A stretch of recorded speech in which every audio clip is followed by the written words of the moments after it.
Corey Bademaster, which I don't like. I don't like saying Brad Nelson's brother before I say his name because that seems like I'm diminishing Corey um, when clearly both of them are great players. The only reason I mentioned the name was because I know I'm pronouncing the second name so poorly, his last name so poorly, that I thought it would be more descriptive that people would actually understand who I mean. But anyway, so in the past we tried Adrian Sullivan's build of this deck, which was much more controlling. It had a lot more like, you know, counter spells and a lot more things that I felt like I wanted to play in the early portions of the game, which made me feel like treasure maps were significantly worse.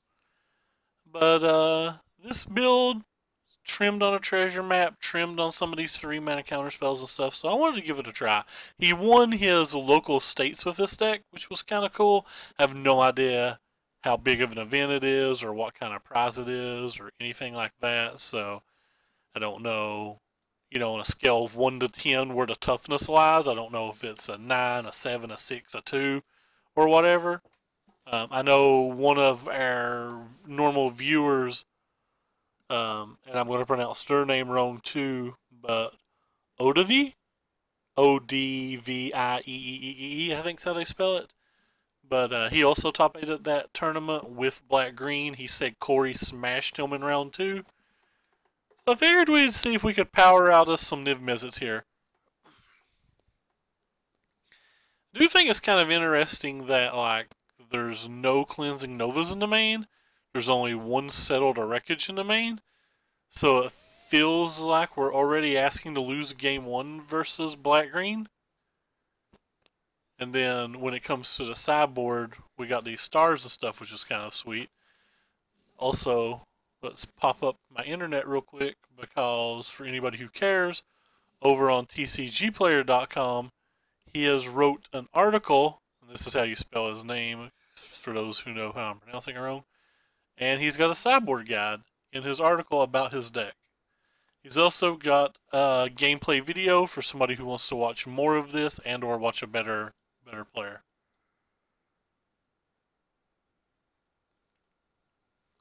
But yeah, we will obviously use his sideboard guide tonight because, hey, you know, when somebody of that talent's going to tell me how to play the deck, I'm going to listen. Yeah. I'm all about listening. If that's anything that I do, is I'm open-headed and like to listen to all ideas. Open-minded. I don't know why I said open-headed. Probably cause I'm not bright. Probably cause I'm not bright. Well, we have won the dice roll. And we will play first. And we have a treasure map we will keep. Wonder if I'm ever supposed to use this opt in the early game or not. I'm gonna say no, but I don't know that it's no.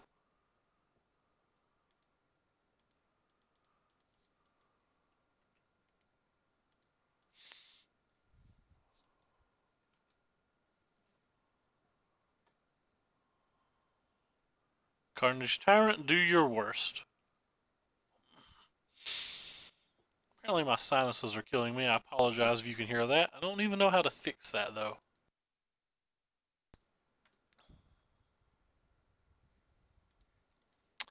I kind of want to play the second treasure map, but I'm more interested in being able to syncopate like a Jadelight Ranger or something, or even an additional 2-drop so that hopefully we don't take much damage.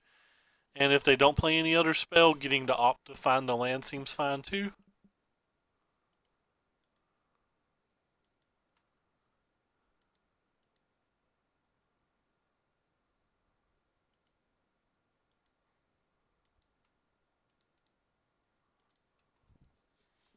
Just go ahead and show them that we're Jeskai, but I want to play the white mana in case they don't play anything this turn. At the end of turn, we'll be able to seal away, which would be nice. I assume they're going to play something.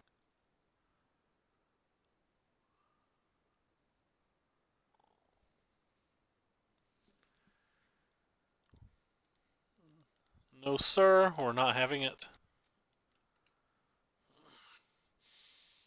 Probably save the second Syncopate for something more impactful, hopefully like a Vivian or something.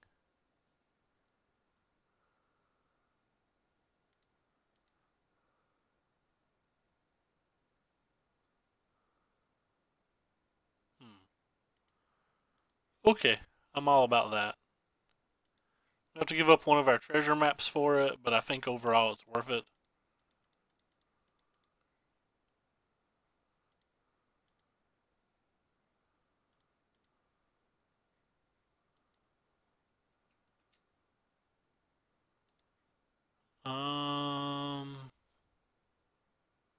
Could do this other treasure map here. Can't imagine I'm going to seal away this turn, so I think I'm just going to do the treasure map.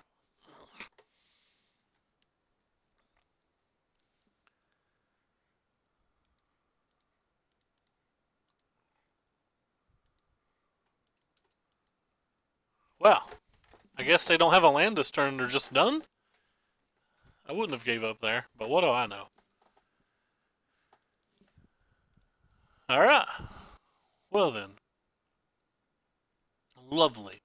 So anyway, versus Black-Green, he cuts one Seal away, one Spell Piercerino, one Ralzeric, which kind of sucks. I really like Ralzeric here.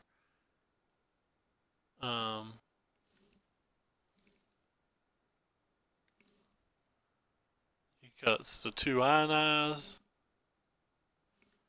He brings in these. He brings in these. Whoops. He brings in the Settle. Oh wait, on the draw he takes out this and this. On the play he takes out all of these. So if we lose this game and we're on the play, we'll be removing these for these, which makes sense.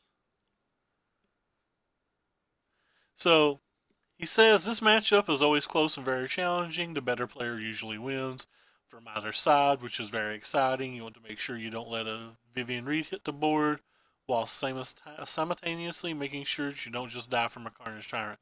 Not an easy thing to do, but doable. So we'll just go into this.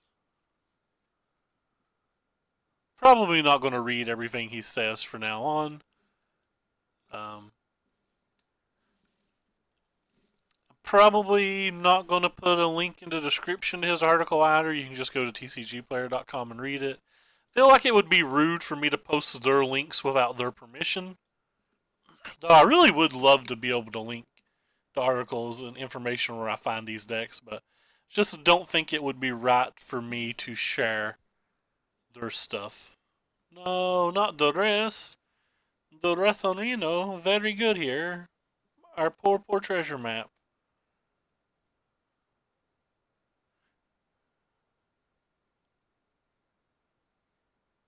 Guess we can remove that now. Hey, Sailor and Mimarino. Well, this card's a fun one. Kind of want to take this card out on the draw, too. Does our opponent not have a 2-drop? I counterspell you. I do not counterspell you. Rude fam.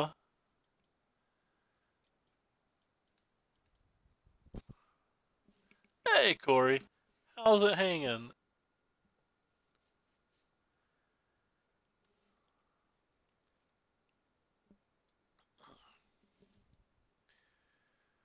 Mismatched duresses.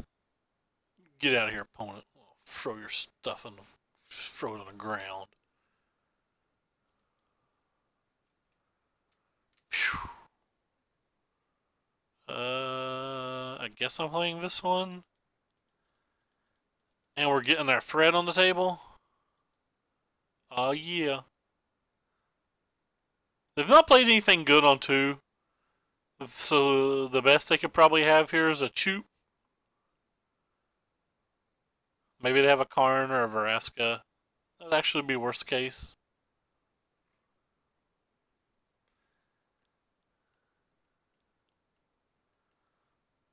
Don't shoot our baby. Huh. I want to play that. I can't.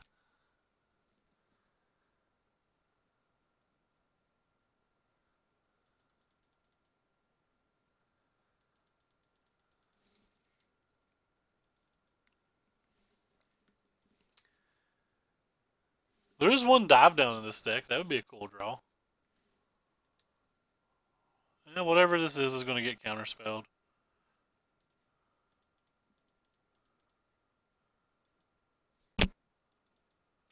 They don't play anything. I may just slam Niv Mizzet next turn and be like, "Hurrah?" Really depends on what we draw. Would love to just draw Teferi.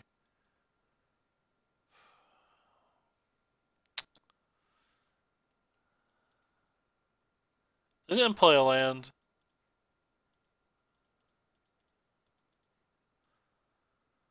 So I want to get this out before it's Vivian range. If we had 3 dive downs in our deck like some of these builds, I wouldn't play this here. But where we just have 1, I'm just going to risk it. If they play a Vivian, we're just probably dead. But they didn't have to land last turn, so thought it was a fair gamble.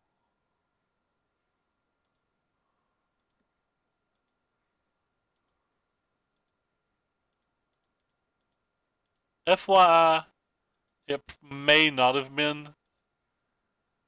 Just thought it was going to be way too hard for us to protect it, and I didn't want to just sit there doing nothing, because if they just have like Land Carnage Tyrant, we're probably going to lose. Which apparently they hit land.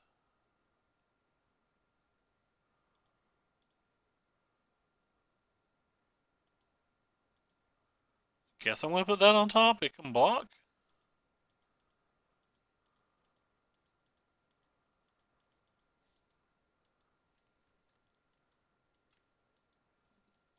We're really trying to draw a Star of Extinction or just be dead now, though.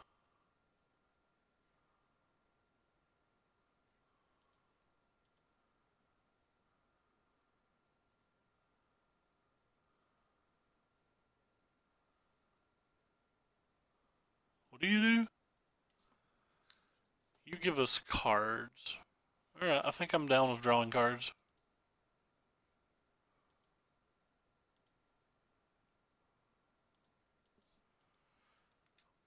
They just attack with one of the things. We have Seal Away, so basically we're trying to fade a 3rd Duress.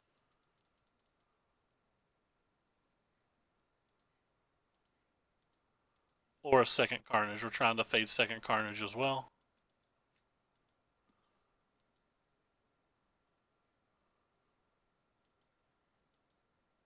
No 2nd Carnage. Well, that's great.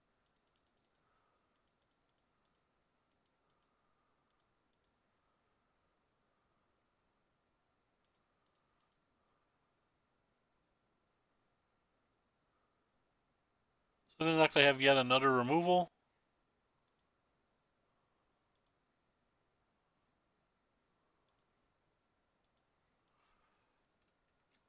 Want want.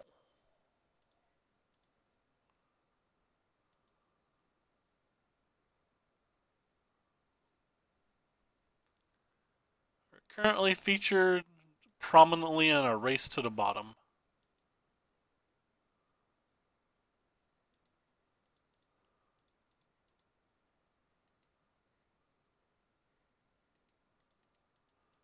Am I ever supposed to take this damage just so I can counterspell a Vivian?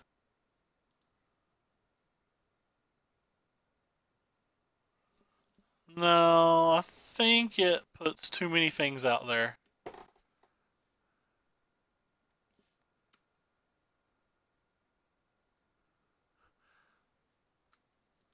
Not the biggest fan of the name, but I understand the reasoning behind why they're using that name, so.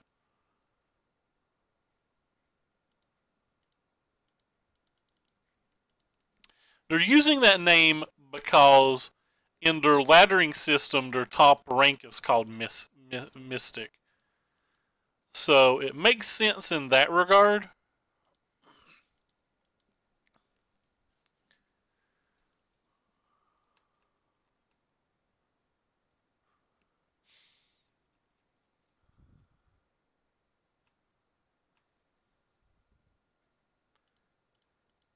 This was a good draw. That was a good draw. Everything's a good draw.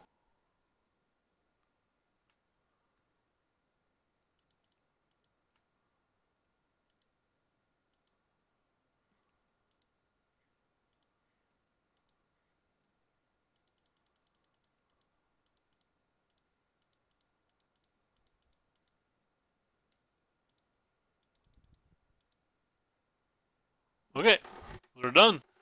Explosion too much. Well, they canceled the PTs because they only have X amount of money and X amount of time, and they're going to be doing more events because they're going to be doing the arena events as well.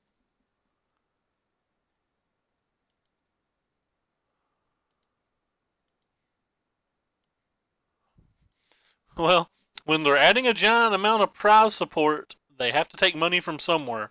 They're basically taking the Hall of Fame benefits away too, from what I understand.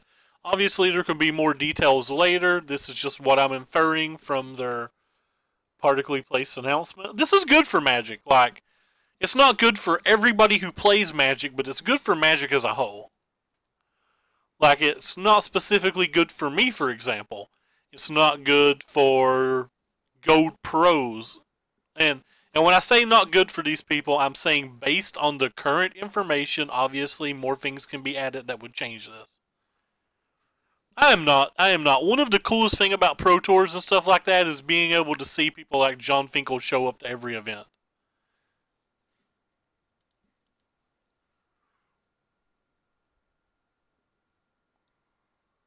I think this hand's a keep.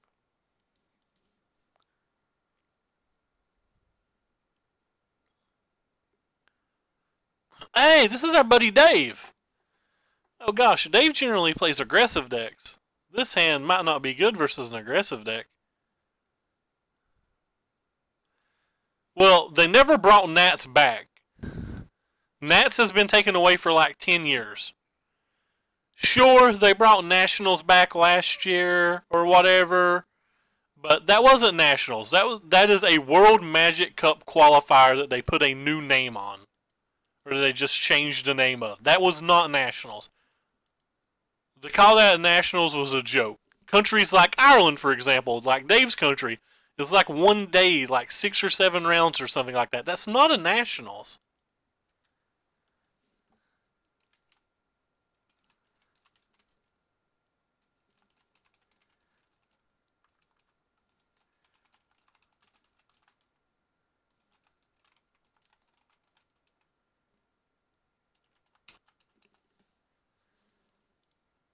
I will miss the World Magic Cup as well.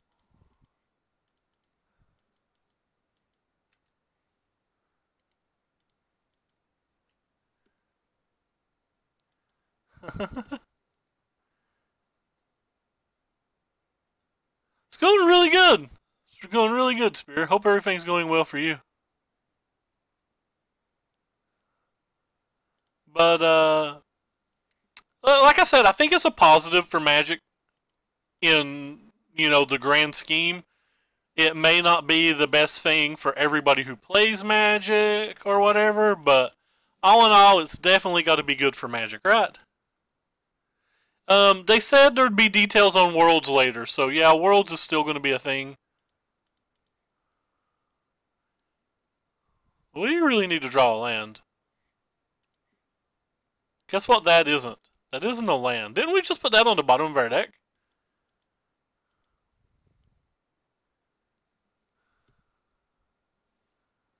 How many cards did we just see? 2 scries, 3 scries, 4, so we drew a 4th extra card? Oh my. I don't know what that Crucible of the Worlds does, but I assure you it frightens me. Oh god, it frightens me. I'm used to formats that if your opponent plays a Crucible of the Worlds, you lose.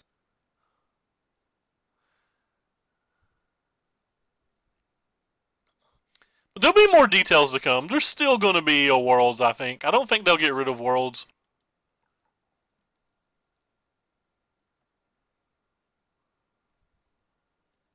I guess I'm supposed to hold up a counterspell here?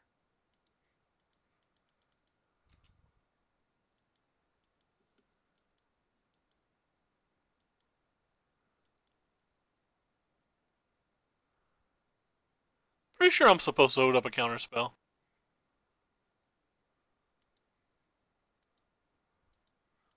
I don't really want to counterspell a treasure map. This feels so dirty.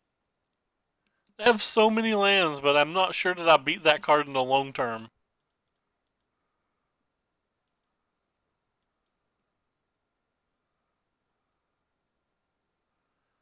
Is this sad that I'm going to be carning next turn and hoping? I don't know what that card gets me.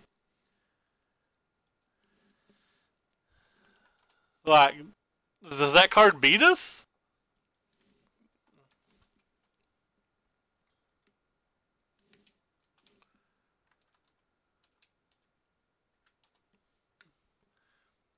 Like, I know where the card came from. We were just discussing it.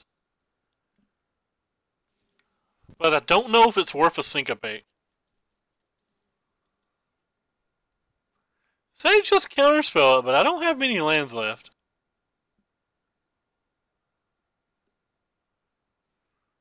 I probably have to counterspell it though, I guess.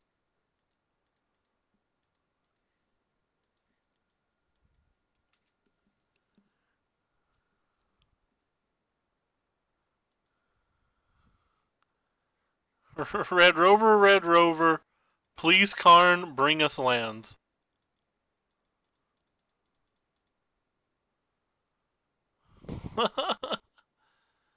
That felt dirty.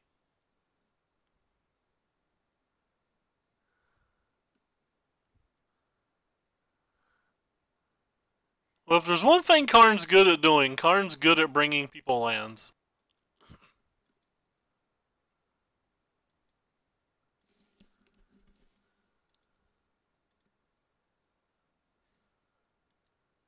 Hey, we get a land. We can get a land next turn if we want as well. Oh gosh, no. No! With 4 creatures, that's wild. Okay, well, we can't beat this stuff. I guess you can have a Carnage Tyrant. I think it's time to move on to the next game. Maybe they don't have a removal spell. I think I'm just going to gamble and play this. Oh, I can't play this. Haha, lands. La la la la la. Well, I messed up. I should have played this beforehand.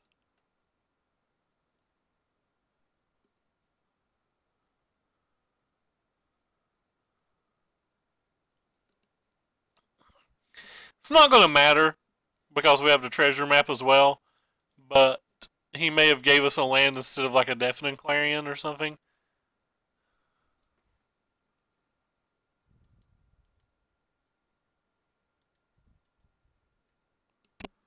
So I have to discard a thing. Goodbye, Deafening Clarion that you just gave me.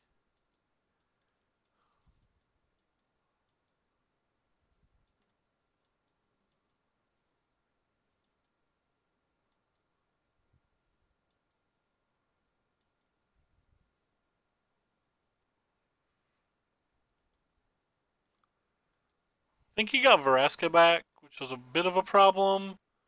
Because now I need to kill this. Guess I don't need this stop anymore.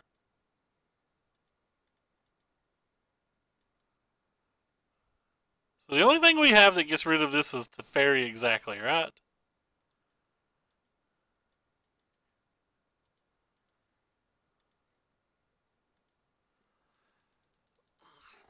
I'm pretty sure we're just dead. Those are pretty good hits for sure. Wonder if I'm ever supposed to cast a Niv Mizzet there just so he'll minus to Vraska.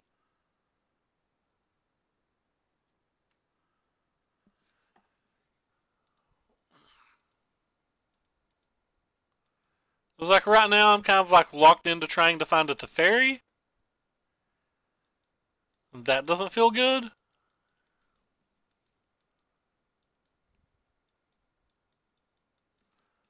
He's already got an arch.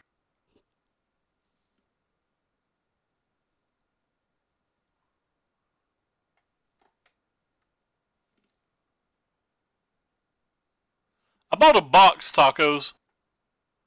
I bought a whole box.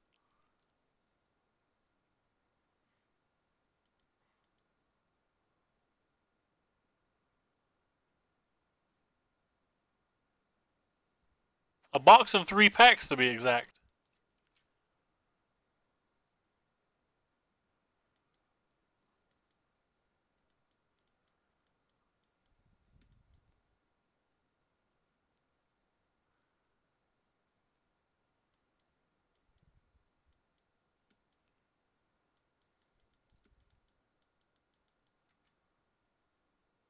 You wish you were around on Black Friday? Did you like disappear off the face of the earth?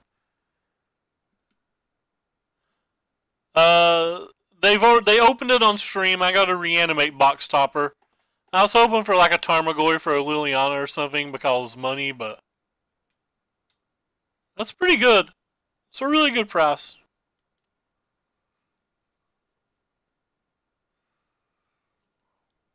Well, fam, we dead. Not actually sure what we can do to come back from here. Guess I'm just gonna play this.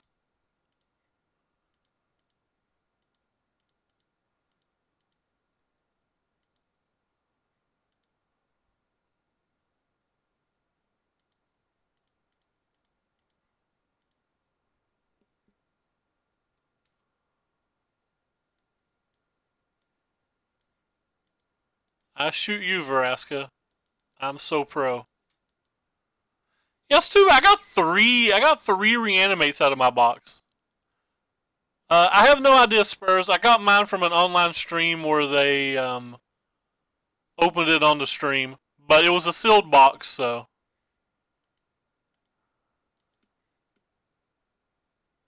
But I believe you can from everything I've read. But I got a regular reanimate, a foil reanimate, and a box topper reanimate. My box was actually pretty good. It had a lot of really cool stuff in it. The box topper was a little bit on the like anemic side, but other than that, it seemed pretty good. So, what do we want versus what we just saw? I don't think I want these Sillaways. He did not seem like he was aggressive. I definitely want these. I definitely want these. Actually, think I want negates versus that build of the deck. Not 100% sure about these Ixalan's bindings. I definitely need to settle the wreckage as well.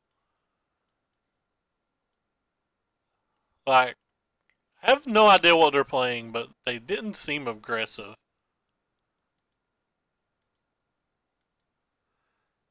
Maybe this isn't correct. I think I'm just going to try this.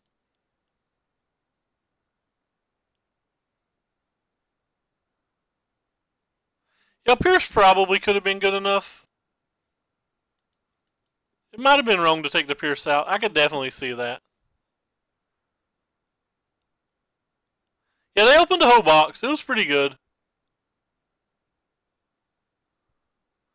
I got a Liliana. I got, well, hold on. Let me pull it up on my Facebook. I wrote it down, but I just don't remember. Got a Noble Hierarch, I think.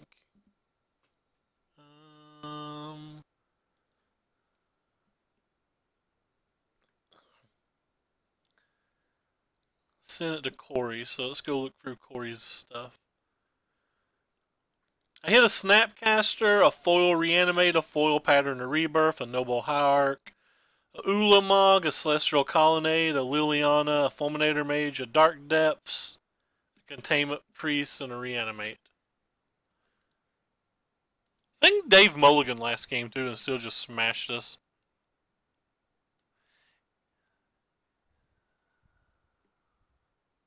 Oh, that's kind of cool.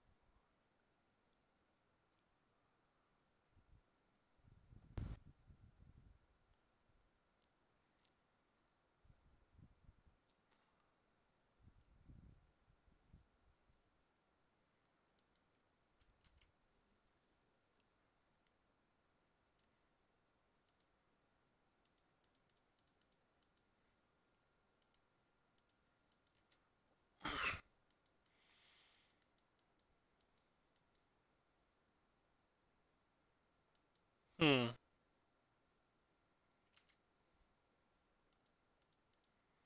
Pretty sure I'm putting anything but a land somewhere else.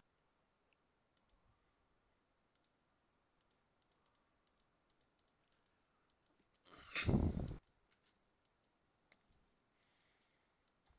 don't think they have anything on 3 I really care about.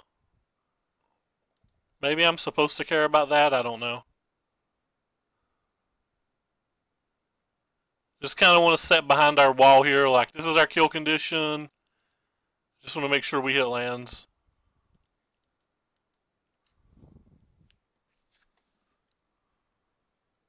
I wonder if I was supposed to bring in Invoke the Divine because he's a treasure map Crucible to Worlds deck.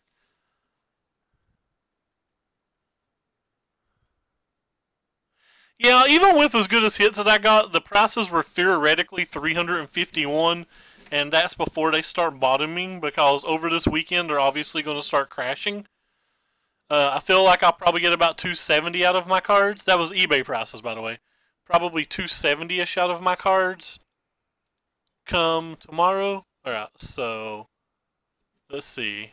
Let's start with this. So if we leave that on top, next turn we spend 1 mana flip. Then we have 1, 2, 3, 4, 5, 6 plus 7. Think we're just going to wait till we can counterspell with the Niv Mizzet backup. We know there's a land on top of our library. This was a play mistake.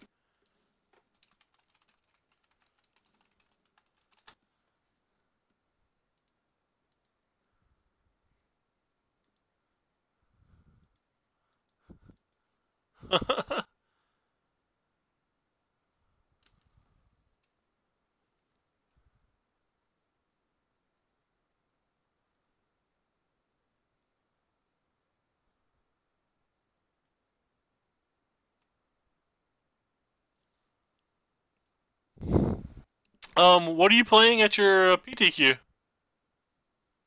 Or what format is it? So I have to discard a card when he plays that? Pretty sure I'm fine just discarding the Star of Extinction here.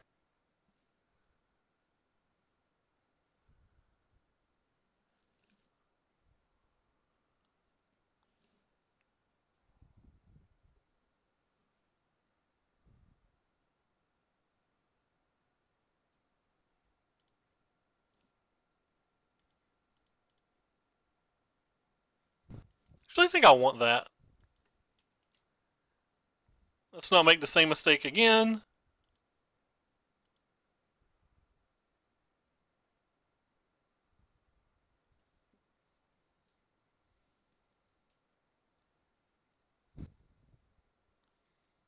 So things worked out well this game. He did get stuck on mana a little bit too, though.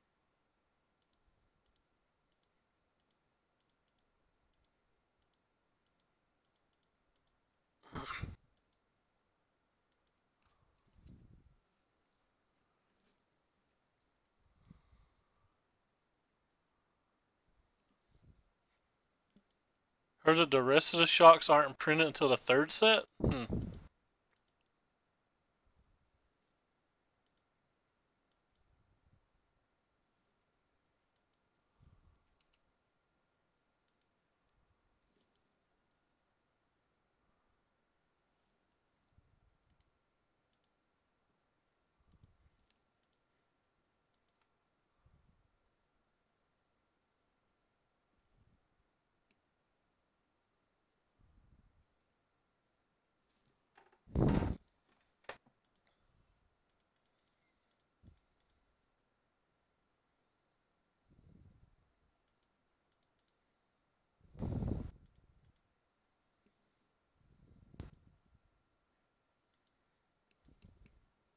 Grab us another counterspell here. Is it Jeskai Drakes? Black green's too boring. Fair enough. Black green I love. That would kind of suck, Murph. 1, 2, 3, 4, 5. So they've got a bunch of things here. They have a bunch of mana now. El Colorino. We still had Syncopate here in case they had a Blackcaster or something. Okay. So let's think about this third game on the draw. Invoke the Divine's good versus Treasure Map. Ixalan's Binding's kind of good, but between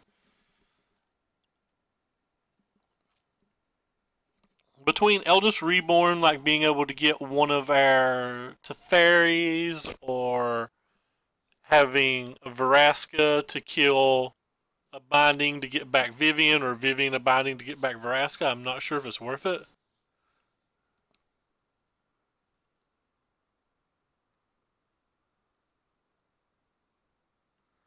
Well, he couldn't not slam spells. That's not a...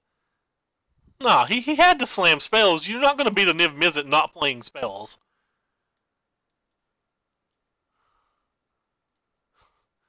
That's not a fair criticism, I don't think. Feels like he had to play spells. Dave can do no wrong. Maybe I don't want all the invokes. Maybe I'll just play the one for funsies. Nah. I don't even know if I want the one. Definitely don't think I want the Sailor memes on the draw.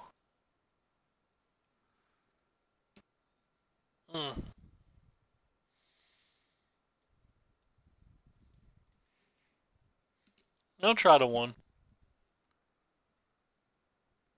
Yeah, the third set would suck. This match is kind of interesting.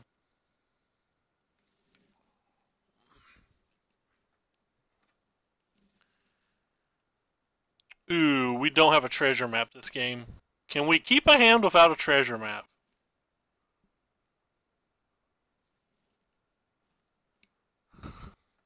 Like, is treasure map that good? Niv Mizzet's kind of bad in our opening hand. I don't think I can mulligan a hand that's got our mana.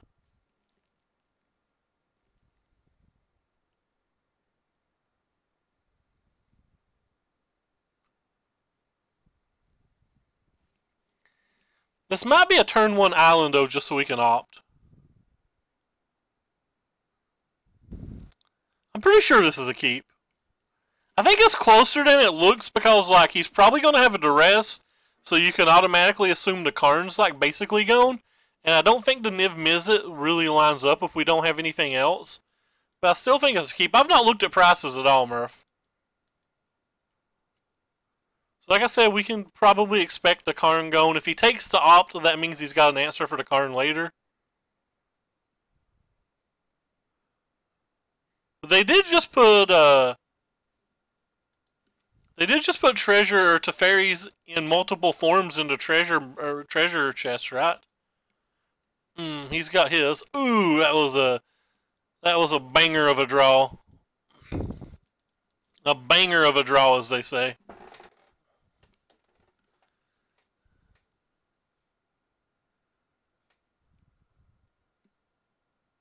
Ooh, wow, he's missing on lands too.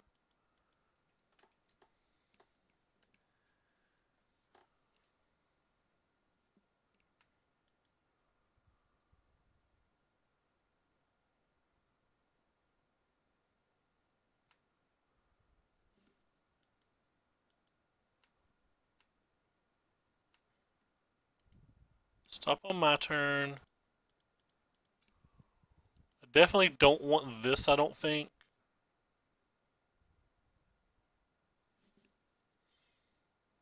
Especially not if I'm casting Karn next turn, which I think I'm casting Karn next turn.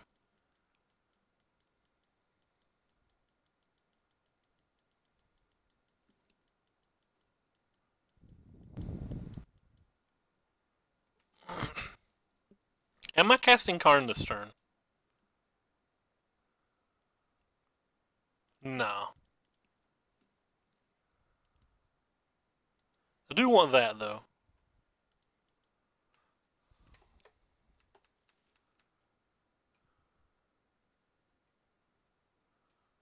Teferi was pretty popular in Modern last week. I know, like, Brad and Seth's deck had 3 Teferis in the main or something, didn't they? Since he's already got an Evolving Wilds in his graveyard, I think this is like a pretty easy counterspell here.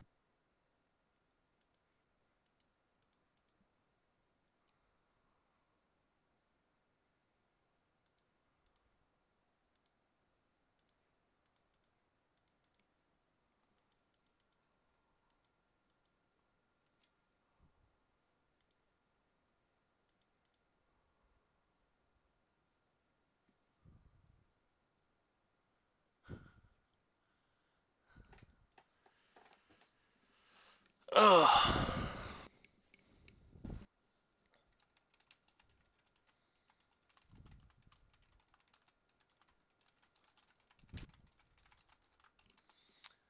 I think I'm going to keep this negate.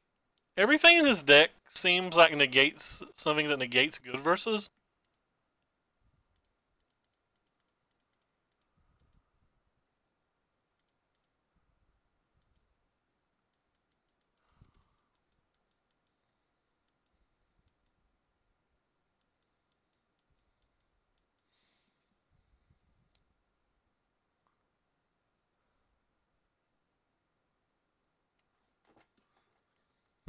The opponent's playing a pretty sweet deck.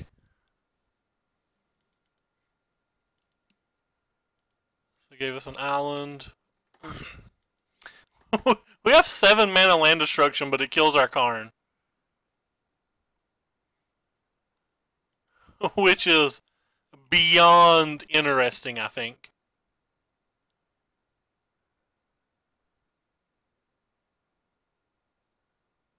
Do I care about Karn? I don't think I care about Karn.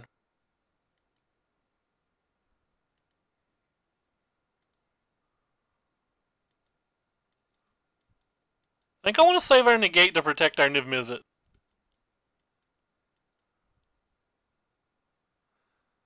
Oh god, Spear, you might want to look it up. It's like a lot of information. Basically, they dialed back 2 PTs. They took travel awards away from 2 PTs. They're discontinuing the Team Series after 2019. Discontinuing the World Magic Cup after this year. Discontinuing Nationals after this year. They're adding arena-style events. They're adding a way for them to sponsor players. It's like pretty convoluted. They're doing a lot of stuff. He saw this one already. He gave it to us, so it's the one I'm going to play. Long story short, it seems like it's a net positive for Magic, but it could be a short-term problem.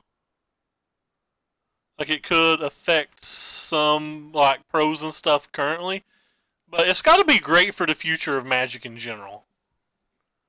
Alright, well, there's not a lot I can do about that one.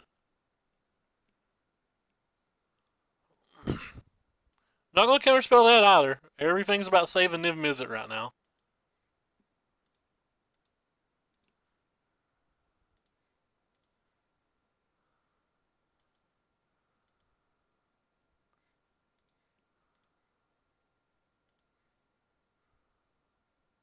It's best to look it up and then we can talk about specific points.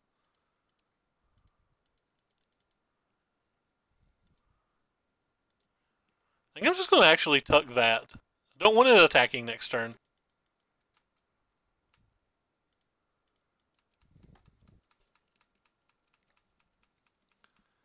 I know he can draw it back next turn with Dargle's Bloodfast or whatever, but it can attack. And that's the thing I'm worried about.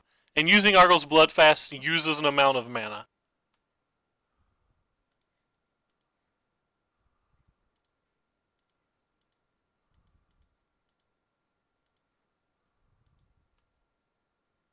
I think he'll concede when we have the counterspell here. They've struggled on lands both games 2 and 3, but the game that he had land, he absolutely smashed us. Like, game 1, where he hit all of his lands on curve, it was not even close. Game 2 and 3, we had much better lands than him and were able to play our spells.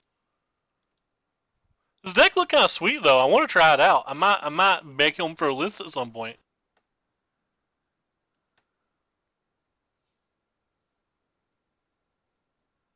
Tacos, he's still setting on them. He is a hoarder.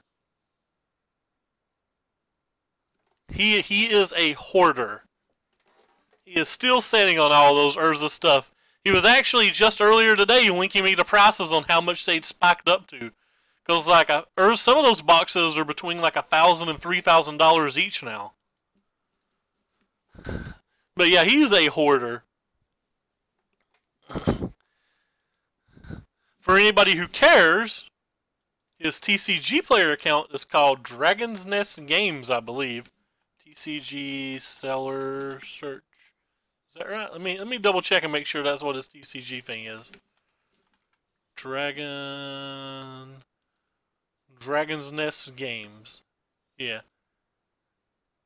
This is his TCG player for anybody who cares. He's kind of new to it. He's only been doing it about a year. He also owns something called the gaming company / Card Cave, 2 businesses, 2 real life stores, and they're pretty successful.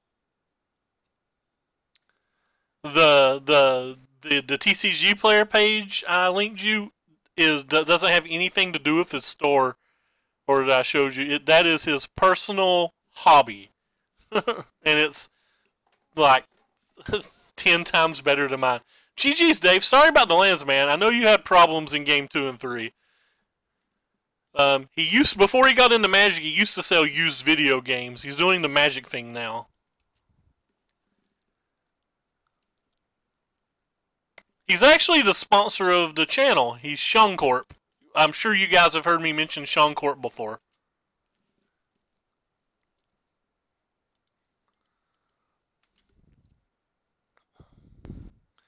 Yeah, game 1, when you hit your lands, it wasn't even close. Like, I didn't even know what to do versus everything you were doing. Wait, apparently I missed a message. Oh. This list is Corey's list from states. There's an article on it on tcgplayer.com if you're interested. Is it bad that I want to cast Deafening Clarion next turn?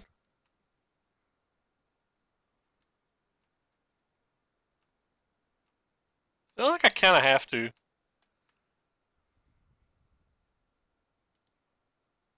Let's give our stuff lifelink while we're at it. Because lifelink's sweet.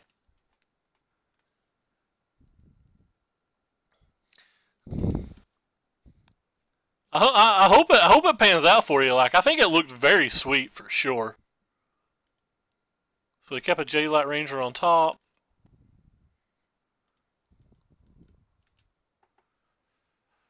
Do you and your teammates getting to test a lot for the WMC?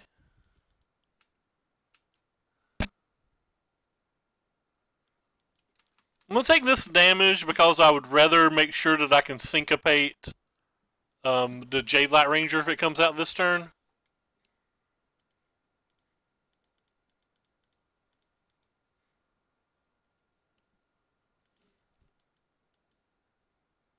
Oh, that sucks.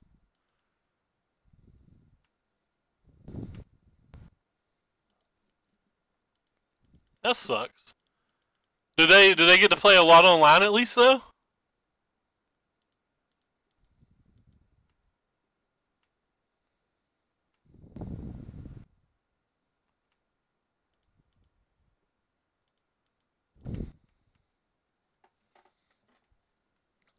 Hey, if Team USA don't win, I definitely hope you do. No, don't kill our baby.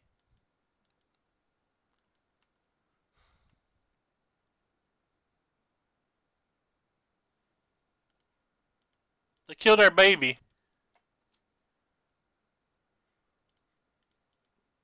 Can we draw another baby? Oh, wow. What a lucky day. These decks typically only even play 2 contempts, or 3 contempts rather, so I'm pretty down with just slamming another. Seeing how hot we can run. Seth's part of Team USA, right? Pretty sure Seth is one of those people. I think it's Seth and some folks that I don't know by name. Oh wow, opponent actually has a lot of sweet ones here. So we can play this and kill this, right? Yes, and then we can just tuck this if we want. I think that's what I'm going to go with for this turn.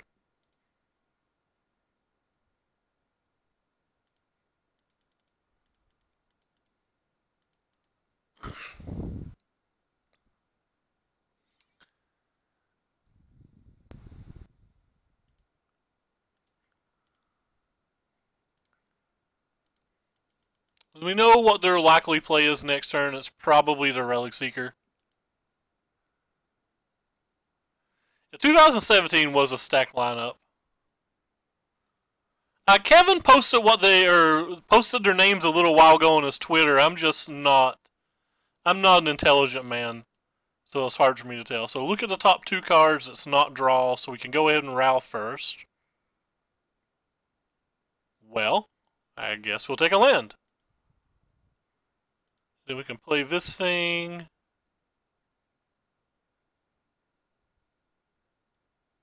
Huh.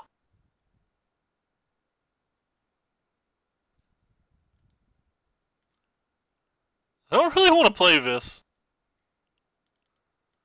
Am I just throwing this card away?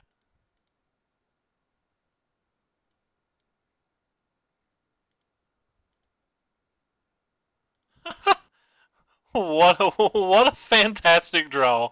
Magic likes me tonight. Sometimes you just get those days where Magic the Gathering likes you.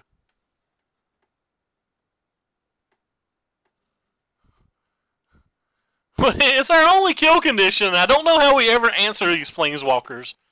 I was thinking like maybe we're just supposed to get some value.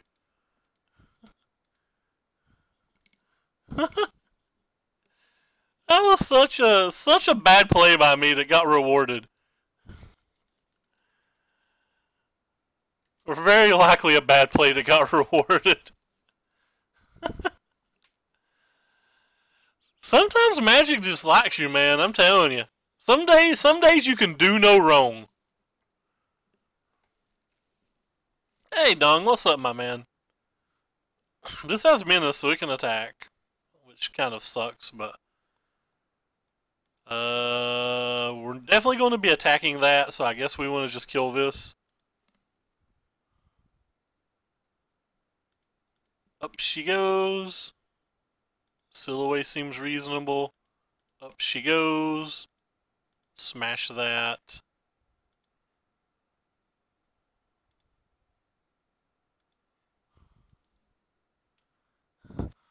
Some days you can do no wrong, I'm telling you. It's just like that. Like when we got paired versus Dave a second ago. Dave beyond smashed this game one. I'm sure I played very poorly. But game 2 and 3, Magic Online decided he wasn't allowed to play. Some days Magic Online just it feels like fate is designed for you. And then we draw a counterspell for the Vivian we know he's gonna draw.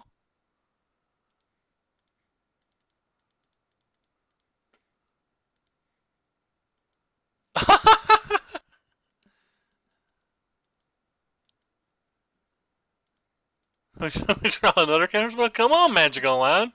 Give our opponent a fair chance. I like how I'm just gonna like lose very badly to him in games 2 and 3, but I'm gonna have my fun now. I'm gonna enjoy this while I can.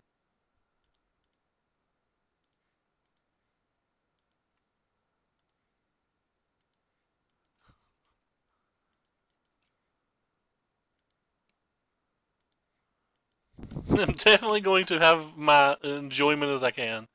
Is this the third black-green deck in a row we've got paired versus? Two of them, or one of them was obviously very different than the other ones, but...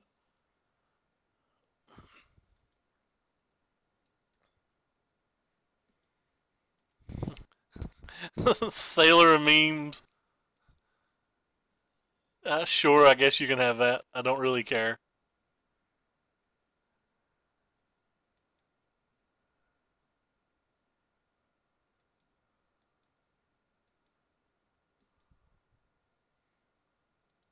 Uh...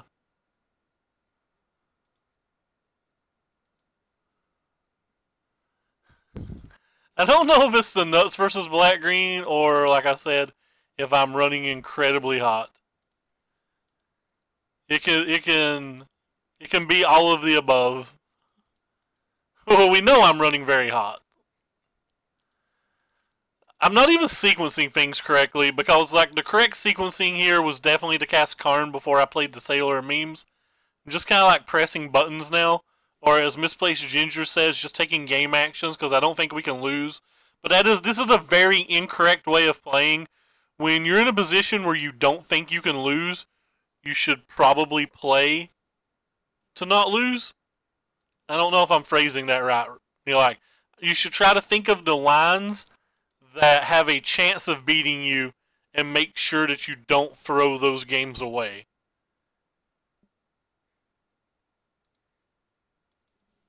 And I'm certainly not doing that right now. I'm just autopilot casting spells.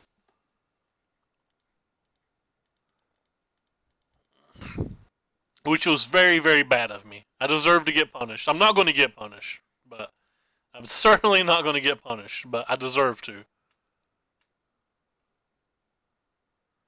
Our opponent's not conceding.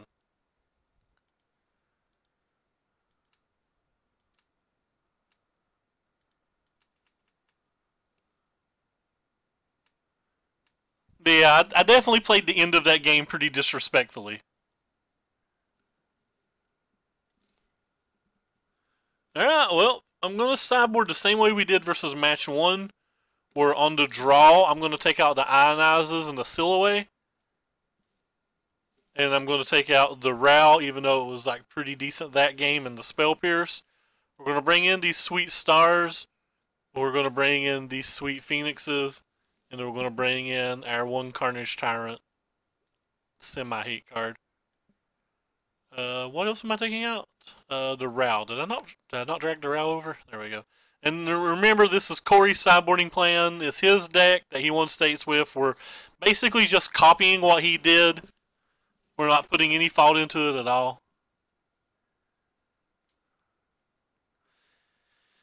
I guess this hand's a keep. I don't really like it. I find it hard to imagine I'm going to throw any hand away that really has a turn 2 treasure map and an amount of lands.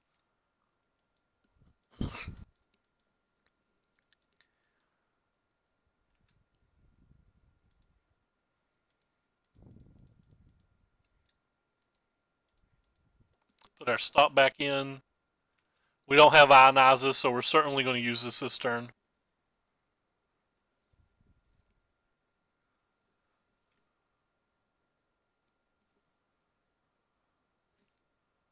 What's the other card? So we're getting another Jade Light Ranger, so we want to be looking for like a Deafening Clarion at this point. Huh. I don't think I want that.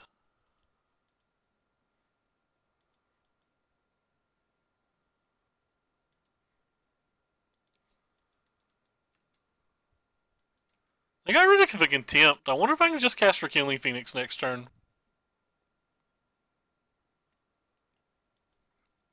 I'm probably just casting Rekindling Phoenix next turn. Which is one of the reasons I got rid of the Settle.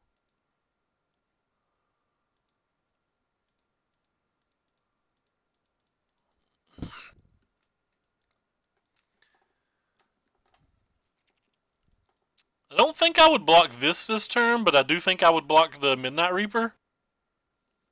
Even though that kind of like plays into a Ravenous Chupacabra. Alright, well we don't have to worry about Ravenous Chupacabra, so I would 100% block now.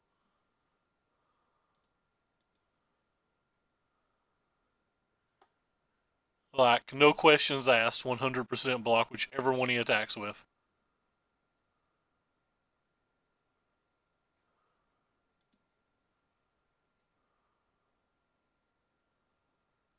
Guess I'd rather play that one.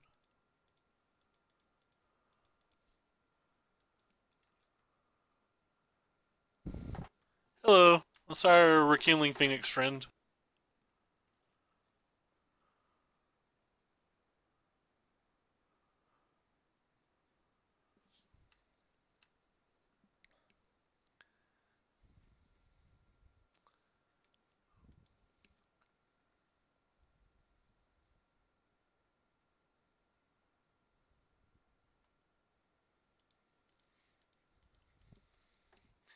So he could have finality here.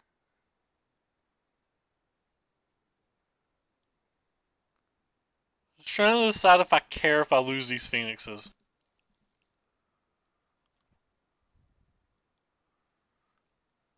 Maybe I'm only supposed to block with one. No, I really don't want to take that much of a life. It makes it too easy for Carnage Tyrant to finish us off.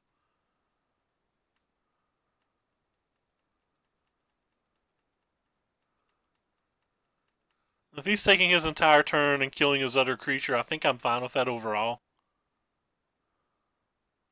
But I assume it's finality.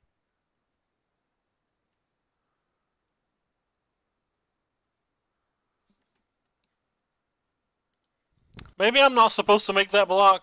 I'm not actually sure.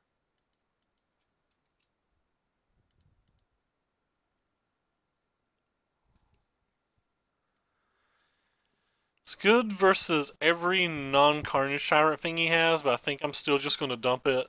Finding Star of Extinctions right now seems like the most important thing, or maybe even a Niv Mizzet. You know we have that one, so I guess we'll play that one. I think if I just took like 7 damage last turn and blocked with 1 Phoenix, it might have made it too easy for a Carnage to win the game. Which is a little bit what I was worried of.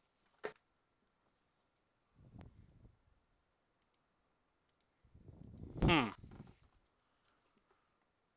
card's kind of interesting. Alright, so we've already put 1 settle that we know of on the bottom.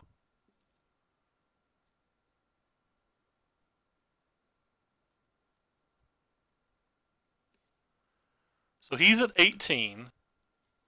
We can minus Karn, get back the explosion, play Niv Mizzet, hold up, dive down, try to kill him next turn. He would need a land and 2 4-mana removal spells, one of them being instant to get rid of the Niv Mizzet. I think I like that.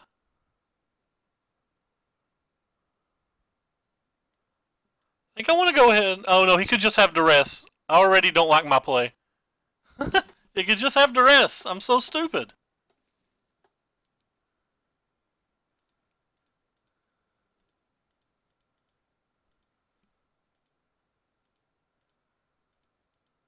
I could literally just have duress.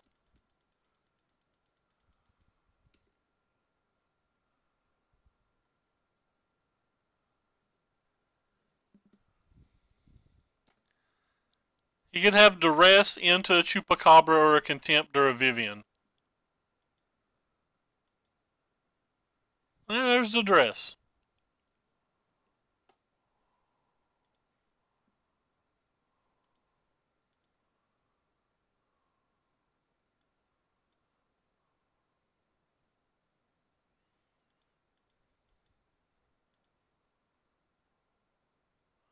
This plays around a Planeswalker.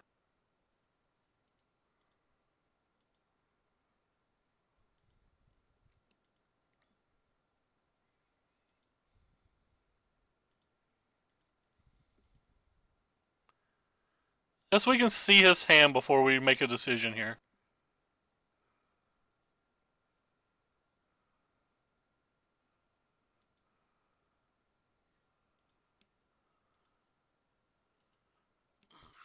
Yeah, this play was really bad though. I should have thought about duress quicker. Yeah, I'm gonna copy the duress to look at his hand.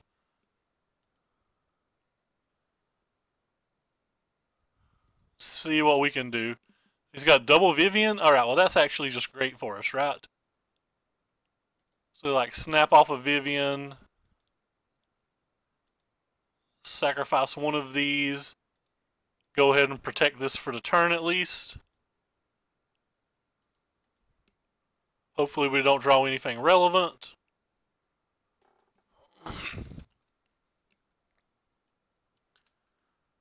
And we didn't draw anything relevant. And we can block this turn. Sometimes you can do no wrong, guys. Doesn't matter how bad you play sometimes. I messed up right there. That was a play mistake. For example, I just made a play mistake. I could have used a treasure map to kill the Jade Light Ranger with it on the stack. That was a horrible play by me again. Horrible play by me again. How bad can I play? The cool thing is I see all these plays, I just don't see them quickly enough.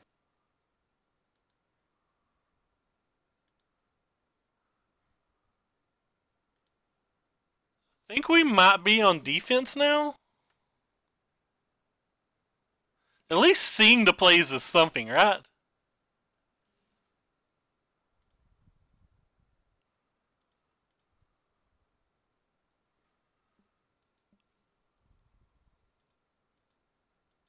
Well, this isn't working out.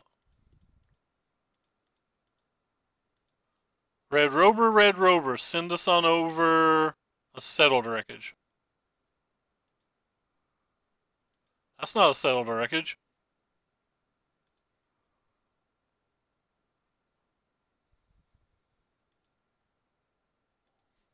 Well, we know he has a Vivian, so...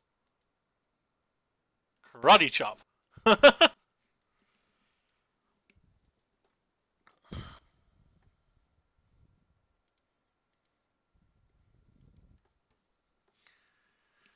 No, I'm going to get punished this game. I think I'm going to get punished pretty hard for not killing this one, actually.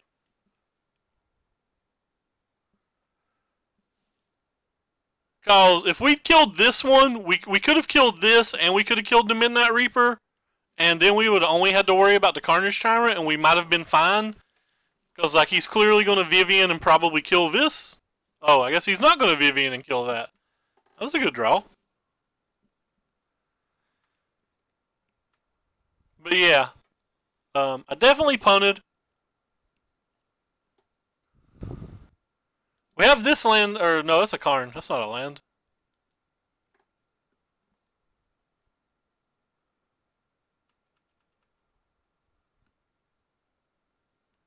No, we're going to lose the play mistakes. Like, I've played this game very badly. No, I'm not going to blame land. Like, I think we would have ran away with this game had I just played tighter in general. He's giving us a chance to make a comeback here. We have 2 draws to hit our Starve Extinction. If we do, we like kind of reset the game. JK. He hit another Carnage Tyrant, so we don't necessarily reset the game. Alright, well, looks like we're playing another game. So, pick this up to begin with. Actually, maybe I'm supposed to tuck this. So we have 1, 2, 3, 4, 5, 6, 7, 1, 2. So we can't play the Karn this turn. He's going to untap and play the one thing. So yeah, I'm supposed to just tick up. Tucking it's not going to do anything. Now take our Karn, please. We'll kill this. I guess we were supposed to tuck.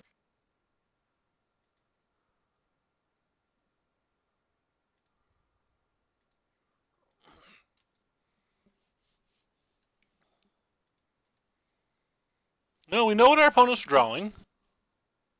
Or no, we don't know what they're drawing. We know what they have in their hand. I misspoke. Hopefully it's something small like a Wildgrove Walker.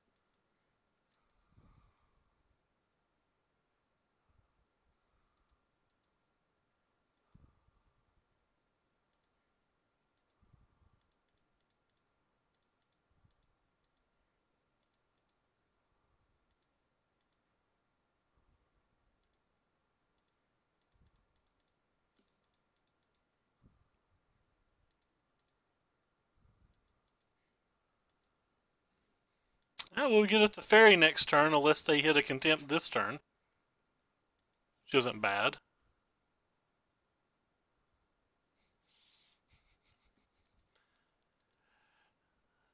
We will accept you as tribute.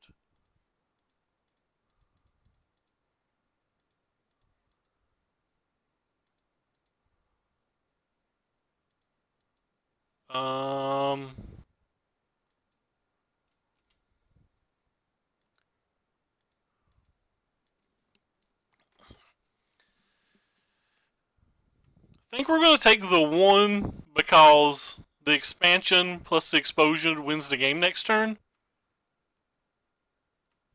If they play a duress or something, like maybe we cast it. Or, I mean, obviously we cast it, but... Alright, so we just win. Alright, like I said, sometimes you can just do no harm, guys.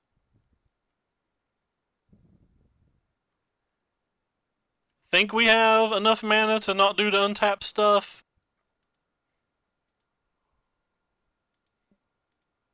Blue, red, and this is 8, right? 4, 5, 6, 7, 8. Is that 8? Yeah, 8.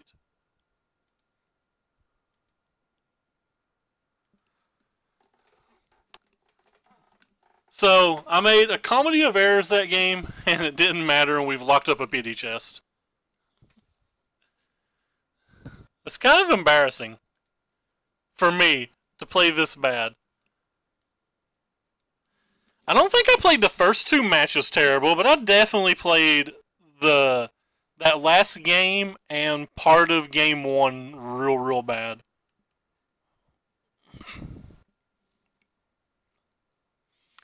Pity chest though, we've locked up $1.80. It'll buy me almost a hamburger.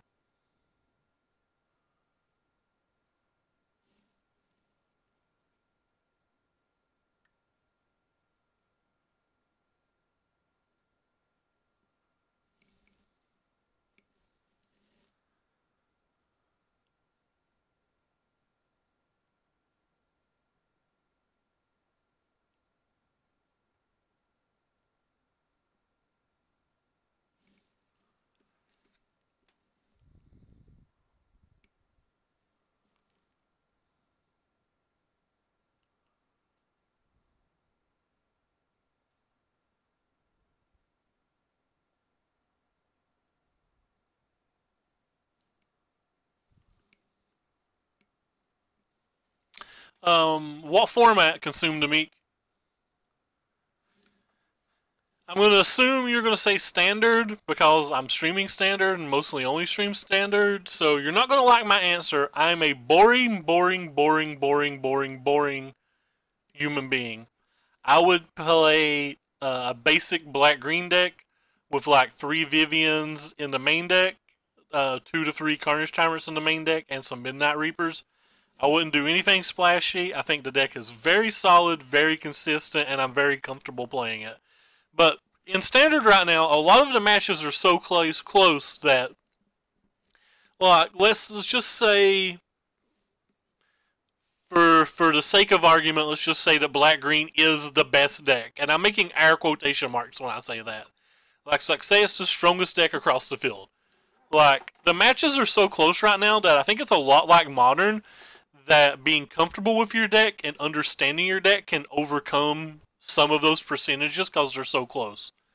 So I would say play what you're comfortable with, but if you're asking specifically me, I would be playing black-green. And I do think black-green is the strongest deck, and it's just a deck that I feel like I play pretty well. And I feel like the deck's easy to customize, right? So like if you know you want to beat Is It Drakes, you know what tools you need to use, like Cast Downs, Assassin's Trophies, Doom Whispers. If you know you want to beat Jeskai, you know what tools you need, like Duresses, Carnage Tyrants, maybe some Bloodfasts.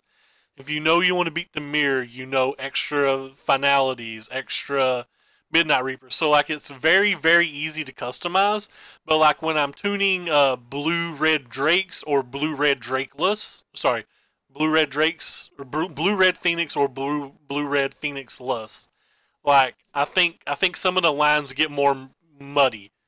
Like I don't know if it's necessarily. I'm gonna keep this hand mainly because of the silhouette. I don't know that like it's cut and dry what cards you want and don't want and how to sideboard. This deck does look sweet. I do like this deck. Ooh, what a lucky draw.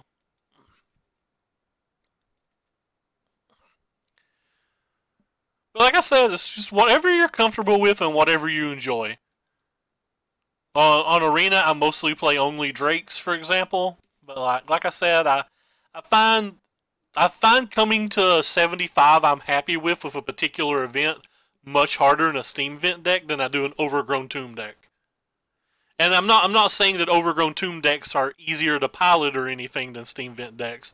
I'm just saying it feels like what cards that are good and what matchups make more sense to me. Like the blue red decks, especially when it comes to constructing a 75 and sideboarding both slightly confuse me. I think that's the easiest, best way for me to say what I'm trying.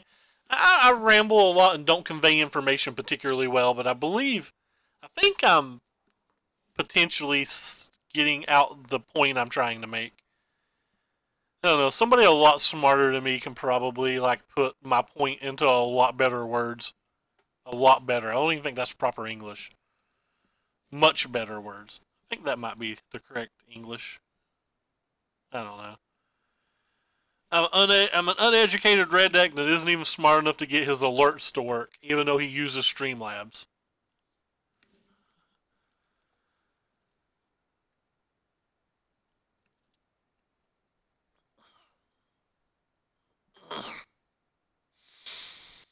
Standard's pretty decent right now. It's not my favorite because I'm one of those people that just love best deck formats.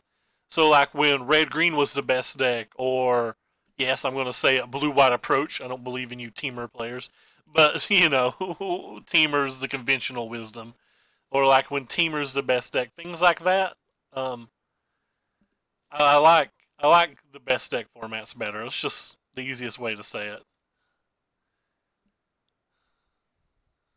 It'd be nice if you don't get 2. Please no 2, because I really want my Sailor memes to be able to block you. Yay! Our Sailor memes can be a blocky boy. Potentially.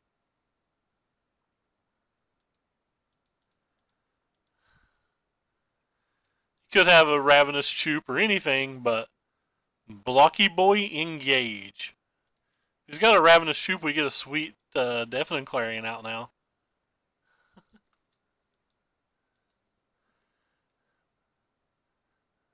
I'm just going to highlight this until he kills it. Oh, how neat!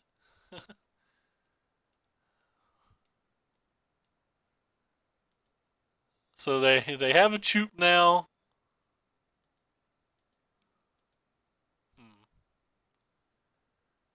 They have a Choop now.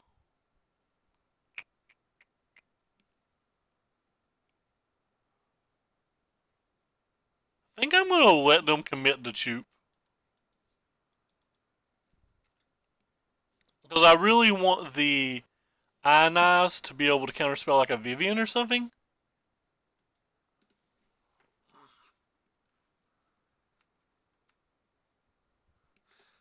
Oh yeah, I'm not saying this format's bad by any means. I'm just saying I prefer best deck formats better. Like Cobblade, for example. Man, Cobblade was my Jiminy Jam. I was all over some Cobblade. I like that format so much. But it's not for everybody. Different people like different things. That's one of the beauties. That's one of the beauties. It's one of the beautiful things about Magic in general. Or gaming in general. Not everybody has to play the same game or the same way.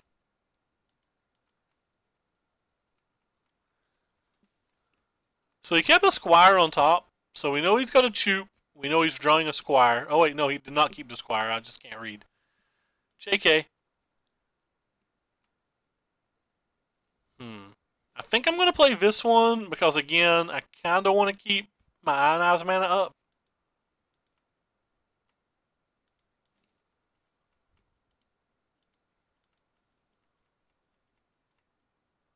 The good red deck. I tried it once and I had absolutely no luck with it whatsoever, and I couldn't quite understand it. I read the article on the premium side of Star City Games, and the article mentions things in like it having a close match versus Golgari and a close match versus is it Drake's, and that it's unfavored versus Jeskai, and this is the guy who built the deck that is saying these things. So if it's got if it's got 2 close matches and a bad match versus the top 3 decks in the format, I don't know why I want any part of the deck.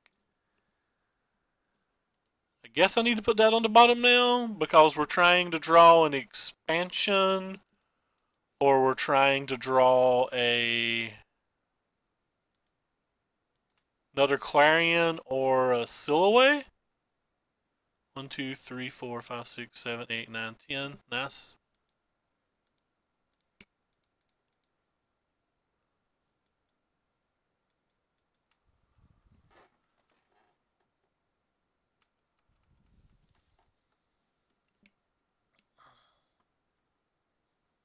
Yeah, it did well at the MTGO PTQ, and the guy who made it said he was like 22-8 over an assortment of events or something like that. But I don't understand it.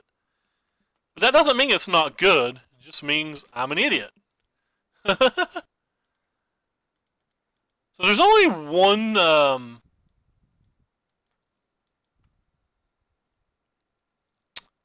one settled wreckage in the entire deck.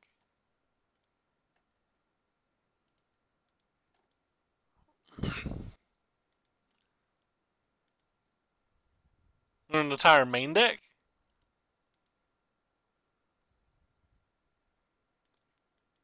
Guess I can just play this. Maybe he'll attack it.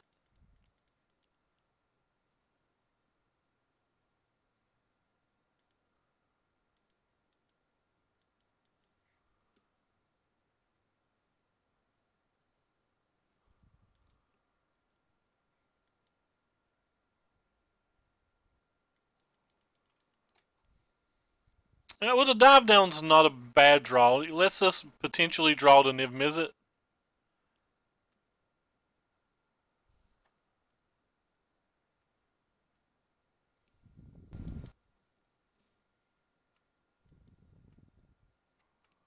So we really need to draw an Expanse, another Clarion, or the Settle.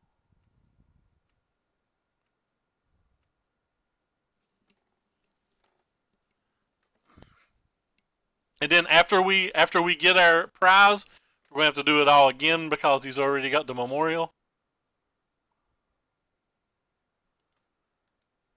Unless we can find a way just to win in that amount of time.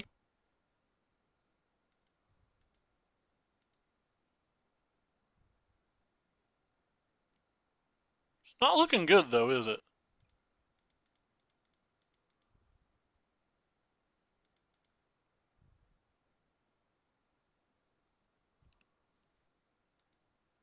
I don't think I want this card, do I? Yeah, I don't really want the dive down.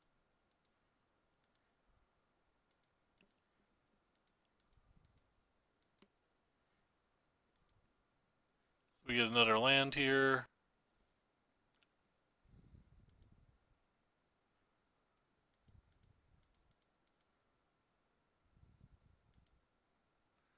Alright, well, we're doing everything we can to try to get there. We saw 27 cards now. One of our Clarions is already cast, so we're only drawing the 3 cards right now. Getting a Niv Mizzet potentially could block for a while as well.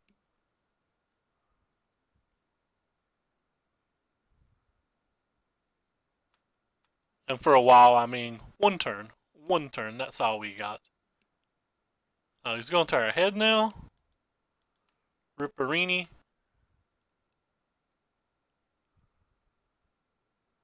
Kind of surprised that they didn't kill the Karn last turn, but like now they'll happily ignore it. Or that they did kill the Karn last turn, but like now they don't want to. I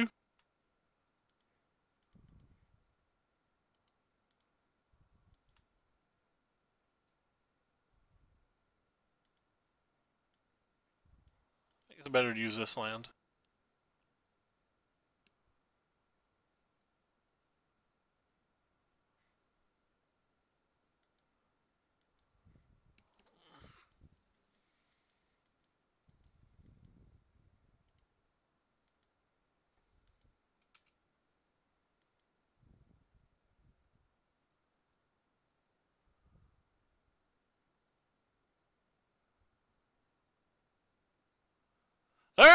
well, we get another turn. That's fun.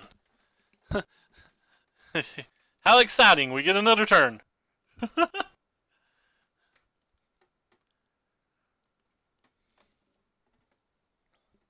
Hey, it's a Sailor of Memes, too. We're not getting the Sailor of Memes, but... So, how do we do this? So, we have to hold control. Deal 3 damage to each creature. So, white, red, colorless.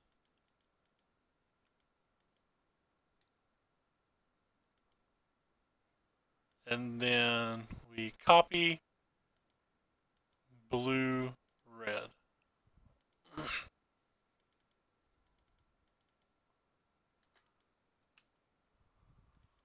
Then they get to memorial it, and then we have to draw Settle to Wreckage, which was 1 in 30, but we've scribed quite a few cards to the bottom, so...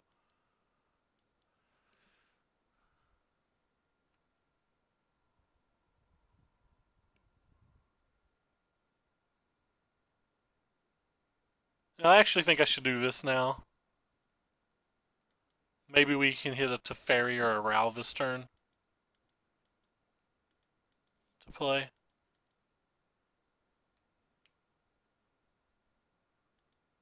I don't know if I would play them. I guess it depends on which one it is.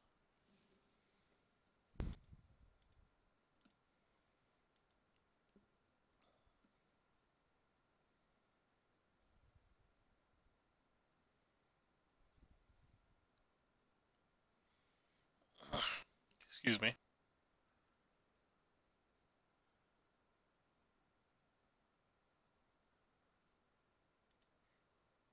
We've already played a land, right? Yeah, we've already played a land. So, we know they have a Chupacabra. We know they have a Carnage Tyrant. We know they have 1 unknown.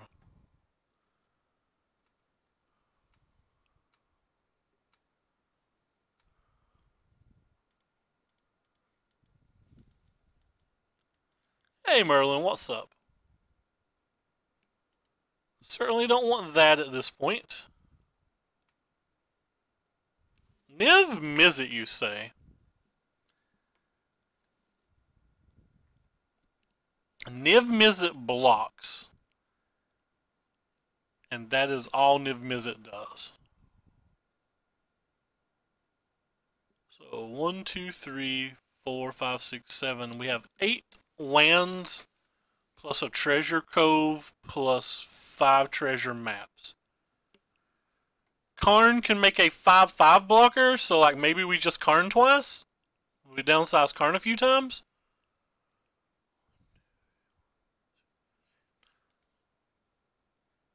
We have enough mana to use 1 counter spell plus this and not give away a treasure map.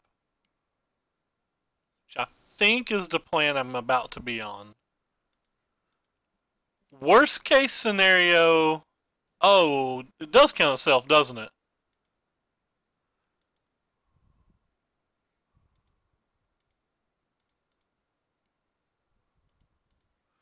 The worst case scenario here is we have to sacrifice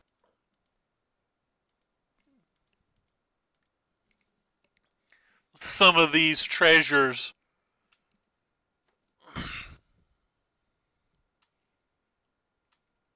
for the Sinai's.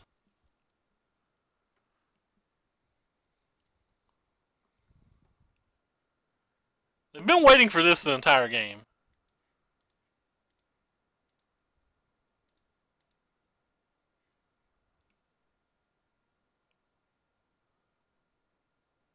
Alright, they're just done. Wow, they didn't have anything else. I can't believe we won that game. I would have sworn that last card in his hand was a contempt. But he never was killing the Carnage Tyrant, but I thought it was a contempt that he was thinking, I can ignore Karn, I can just wait for Niv Mizzet and then win. I forgot that it counted itself. I really thought it was a 5/5. Huh. Well, I'm an idiot. Like I said, never punished. Never punished. I want 4th treasure map so bad. This deck lives or dies on these treasure maps, and there's just 2 of them. Or 3 of them, rather. So again, if you're interested in this deck, keep in mind on TCGplayer.com that Corey Bademaster, and I'm sure I pronounced his name wrong, has written an article on it. And this is the other settle. So we're using his sideboard guide for these base black-green decks. This is the 4th black-green deck in a row.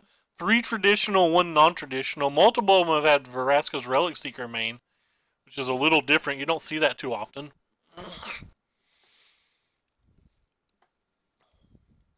Let's see if we can lock up this game and acquire $8.80. Wow. I don't know about this hand. They are a duress deck.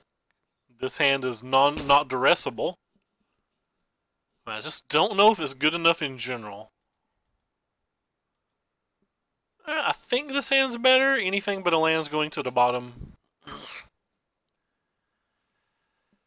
Black-green decks are hard to beat because they're actually pretty aggressive and pretty controlling, and that's a hard combination. We don't need this.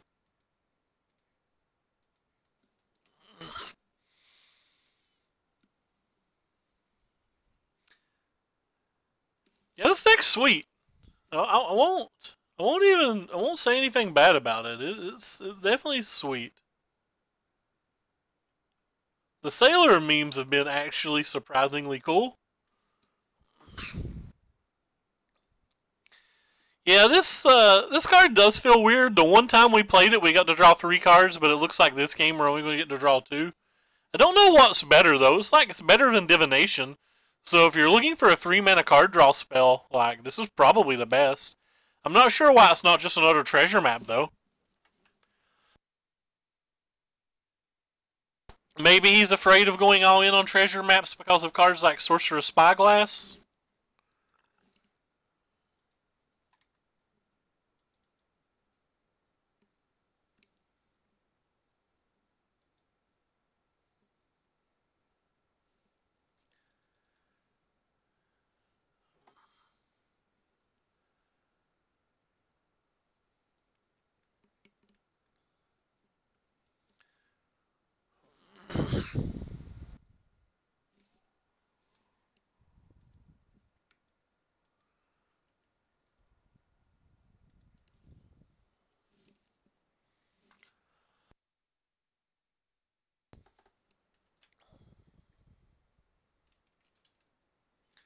Press F6 to that just to make him think that he can attack.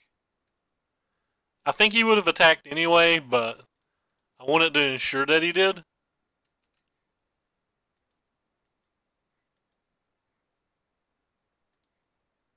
I think it's just go ahead and slam this now. Cards, cards, cards is what we want. I didn't keep that. El Bronto Donarino. That's a good one.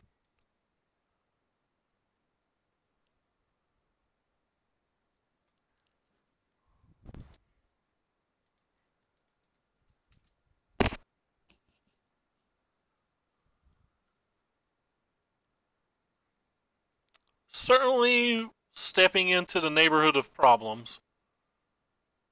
I do like this turn though. I'm going to try to seal away this Brontodon.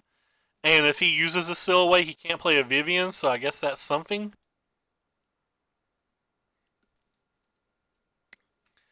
If he just lets that go away, that means he has a Vivian, which is not good for me.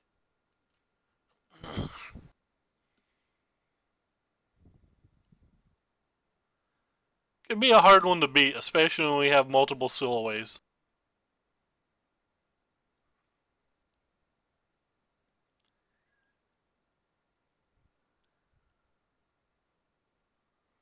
Play this and tuck. That doesn't seem good.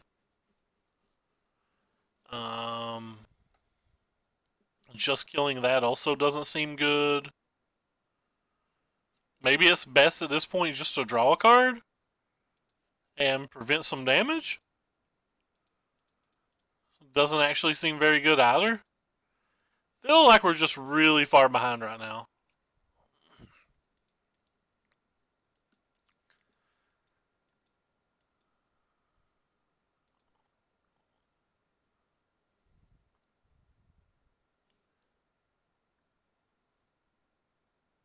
Uh-oh. Goodbye, settled wreckage. You'll be missed.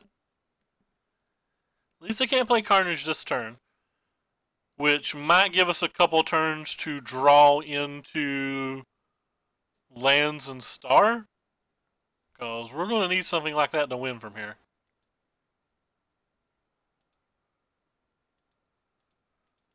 Hey, let's run the same playback, because it worked so well last game, or turn.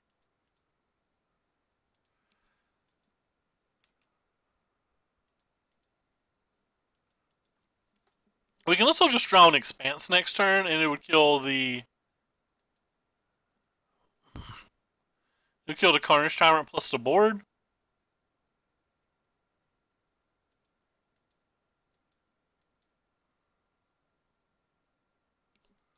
Alright, we can do it, deck. One time, Expanse. Still have to deal with the Vivian, but...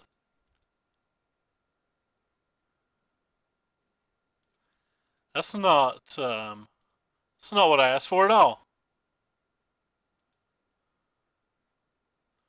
Up she goes. I don't want either of those. This is a problem.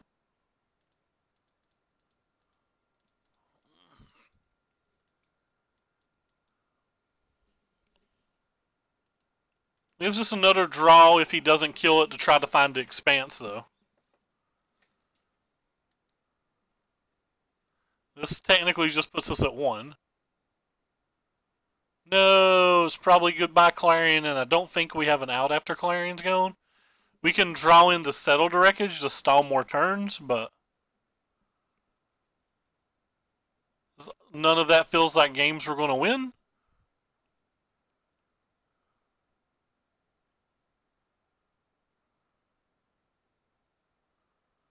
Alright, they've decided to kill the Karn.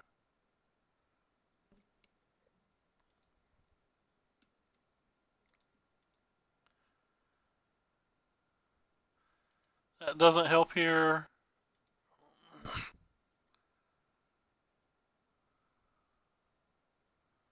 Okay.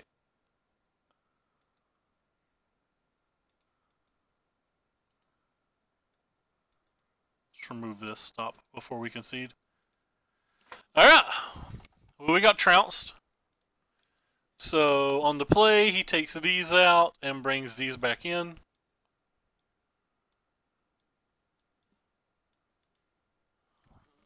That's the first sideboarded game we've lost versus these black-green decks. We mulliganed, but I thought our hand was fine. So I don't... It's not the mulligan or anything, I don't think. His hand's a keep, but it's kind of polarizing. It's like very bad versus some parts of his deck and very good versus other parts. It's like bad versus Duress, for example.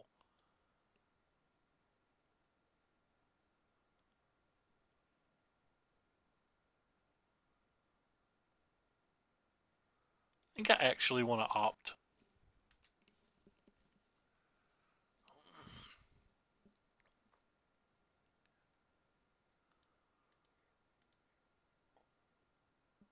I kind of want that.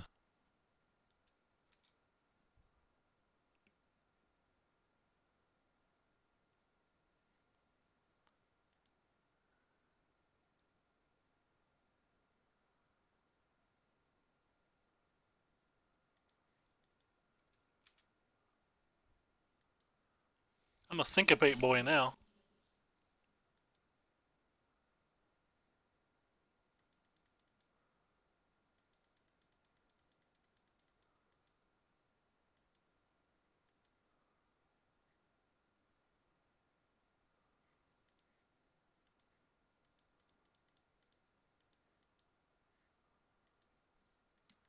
Wee.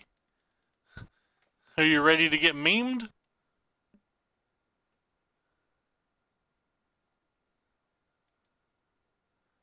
Joke's on them, the answer is yes. No! Boo! I didn't want that to get to 4. I very explicitly did not want that to get to 4.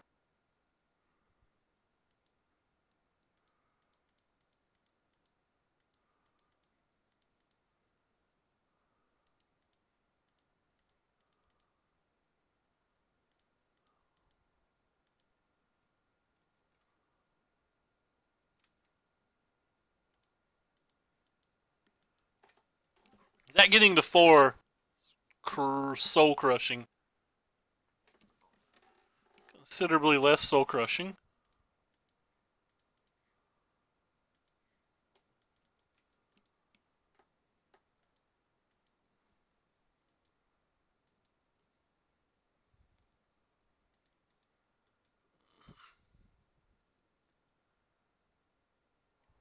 Her.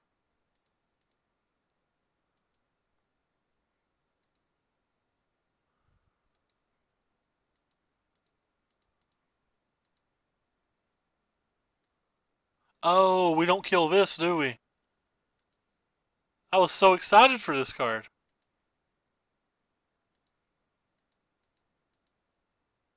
Now I'm so depressed for it.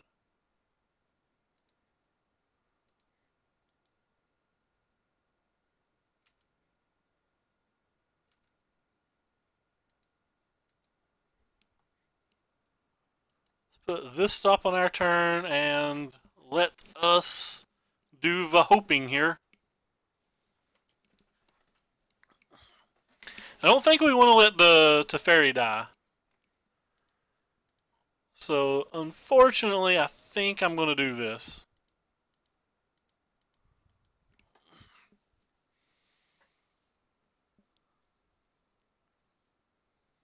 We could have a Carnage or something now. So, like, that could have been a little bit too premature.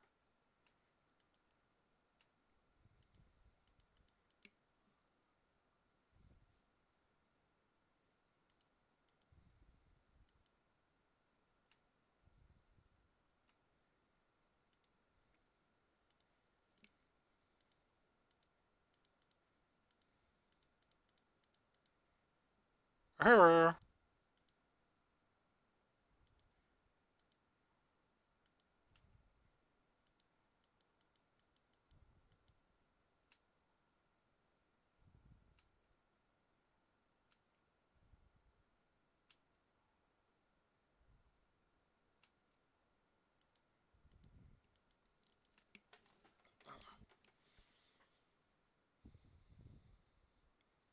There's no chance that this is going to work out well for me.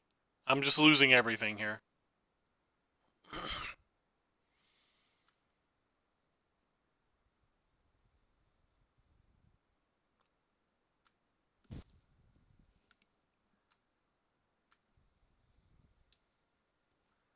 Was hoping to hit a bit of a better spell there.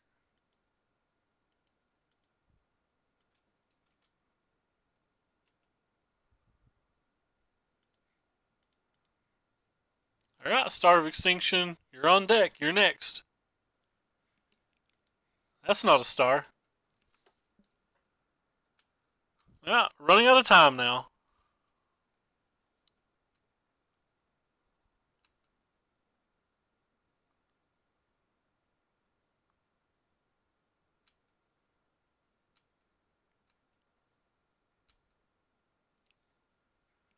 The finality really hurts.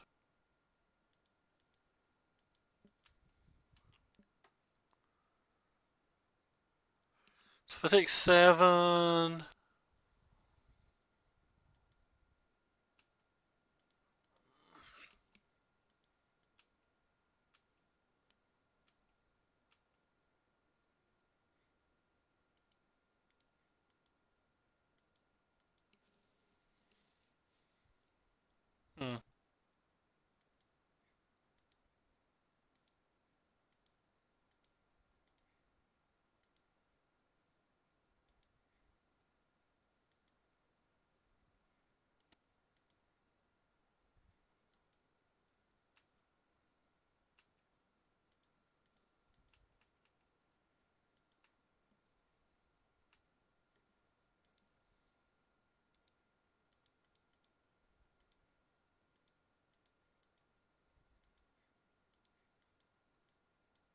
Guess I should go ahead and do this now. We could hit another treasure map.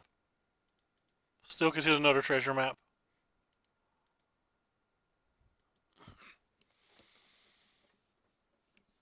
So we know they have a finality. A finality and 2 unknowns. Is that worth playing the Teferi into?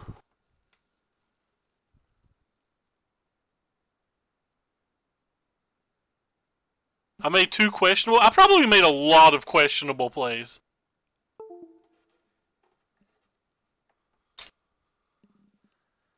Kinda want to cast the Teferi, but feels like such a waste of mana, and it feels like we're drawing the Star of Extinction. So if we're drawing the Star of Extinction, it's probably better not to play the Teferi.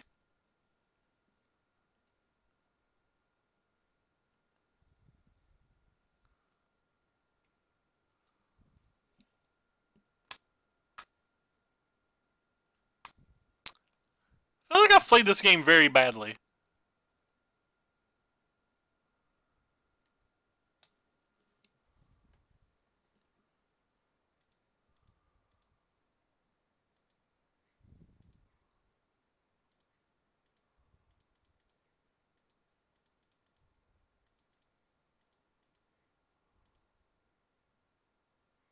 I think it's okay to actually play this one now.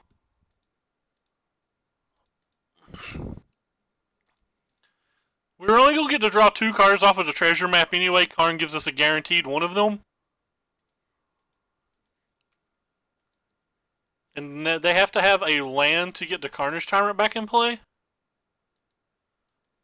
If they don't kill the card next turn, it breaks even and we get 2 cards the same way. 2 worse cards, but 2 cards.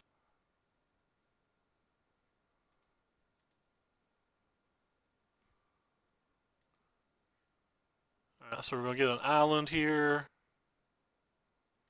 I could draw a Sailor meme, so I don't think I want to tap, or don't want to tap that.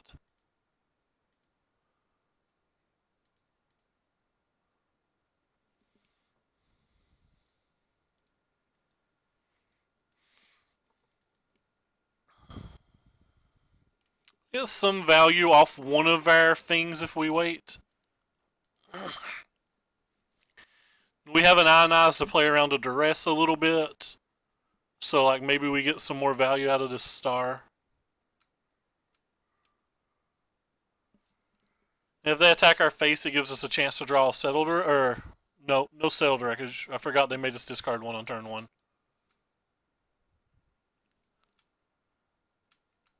Like maybe a Niv Mizzet and a Dive Down or something. I don't know. We get to get our Phoenix back this way.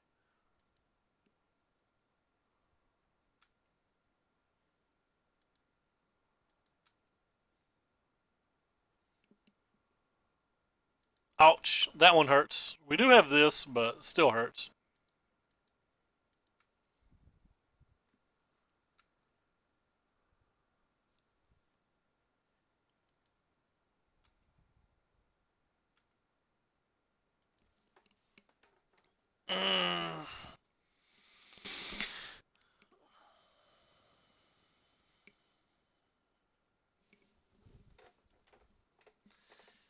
Yeah, Teferi can tuck himself for sure. And then we can get it back next turn with the opt and replay it. Tuck a Reaper.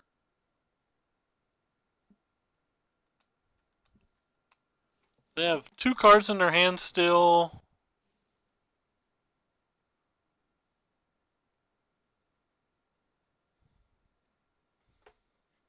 One, 2, 3, 4, 5, 6, 7, 8, 9, 10, 11, 12. I think I should just opt first.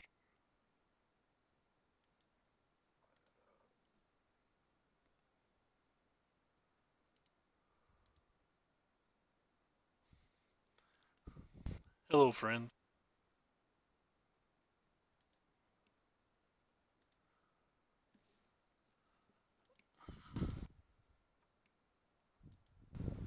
Lars is our hero, so.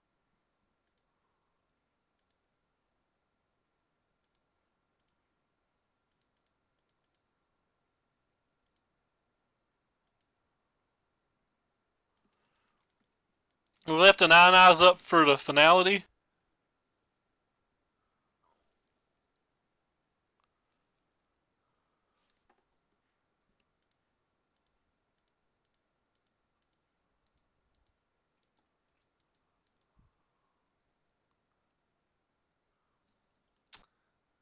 Vivian's certainly good here. So they got their Midnight Reaper back.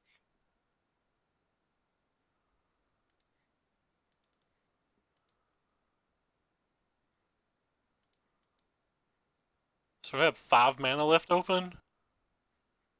Just counterspell that, right?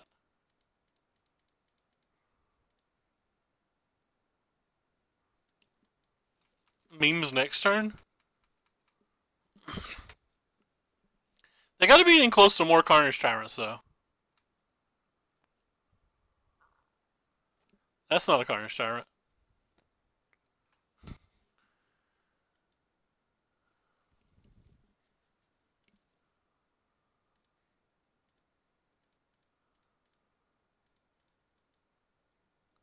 I'll make them pay 5 mana.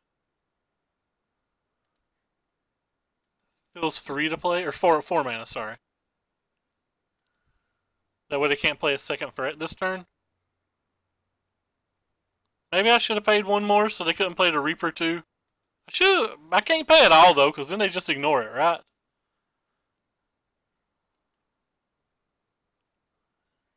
I don't know, maybe that was wrong.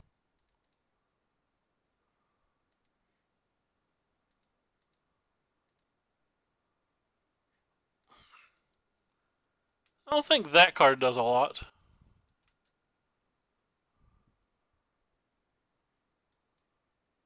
Actually, it could. If they dodge on another Carnage Tyrant, there's a chance that it could. 1, 2, 3, 4, 5, 6, 7. Technically counterspell that. I don't know if that one's good enough to counterspell. Maybe it's just good to counterspell anything I can counterspell at this point in the game. I don't know. I'm much happier counterspelling that.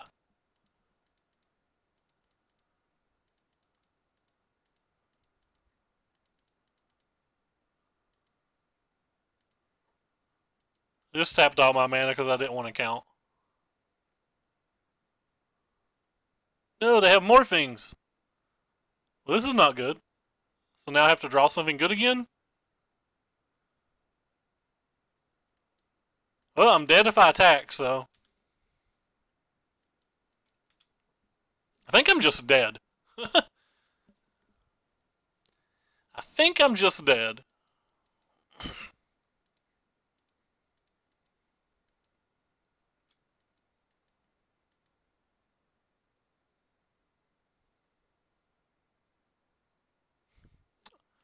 Alright, settle the wreckage, you can do it.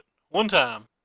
There's no settle the wreckage in our deck. There's no Star of Extinction in our deck. I was just making jokes.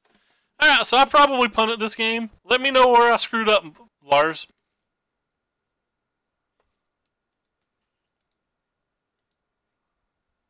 I felt like that game was winnable. I'm not exactly sure what I did. Could have cast the Niv Mizzet too early. I felt essential. I was thinking there was a sense of urgency in the game at that point. We got paired versus 4 black green decks in a row.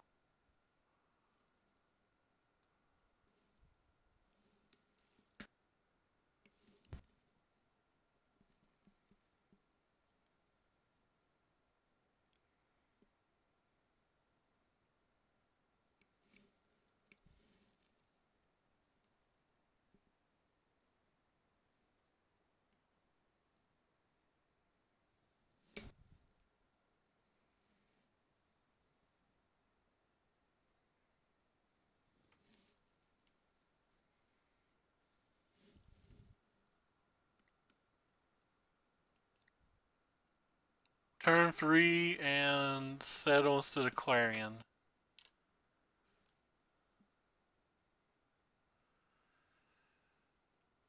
So I should have just killed the one guy off and kept blocking with the Sailor of Means and hold the settle.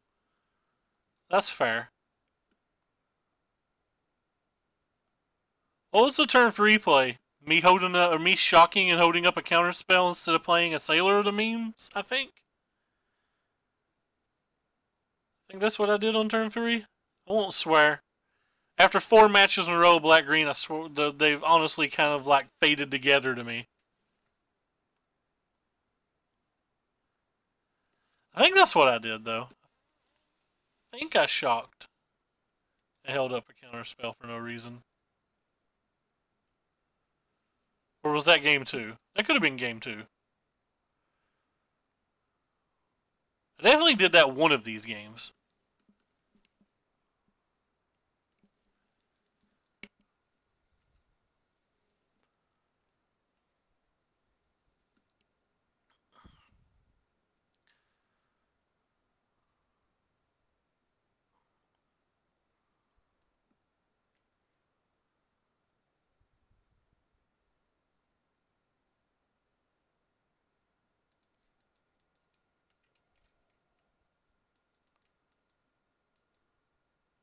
Let's save the Spell Pierce for a history. I'm not too worried if they just have Sapperling. I don't think I would have countered it anyway.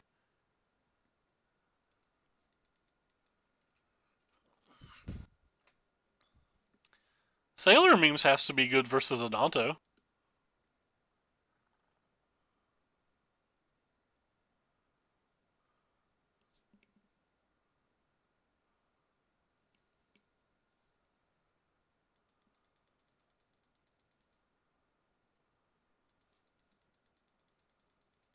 Take the damage.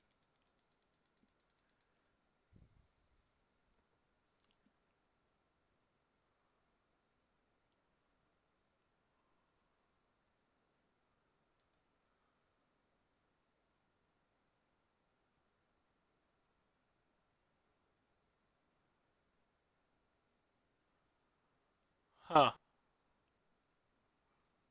Kinda want to Spell Pierce that one. Don't want him flipping that.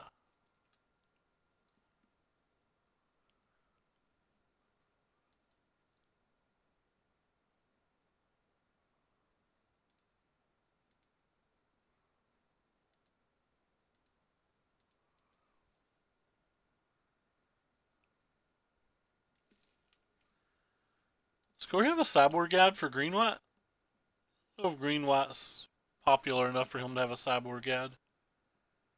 It's got one for Boros. I'm going to assume they're pretty similar.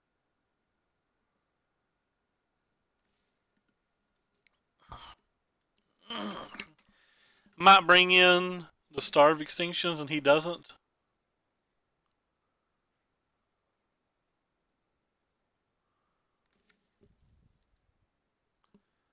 That was a good turn.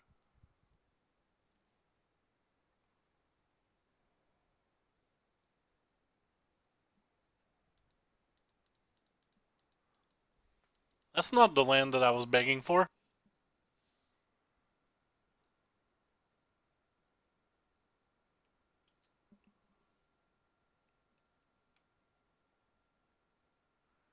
So probably have a one turn to draw a Deafening Clarion.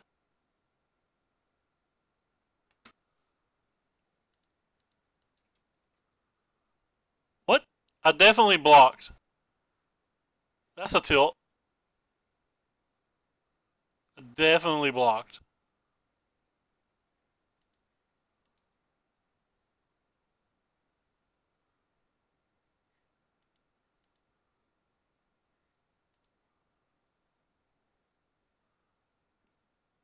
It didn't matter.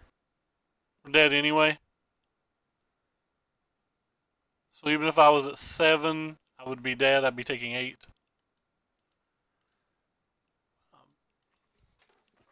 Don't think I misclicked that, but that's fine. It didn't change the outcome of the game. So versus Boros, Corey takes out this, this,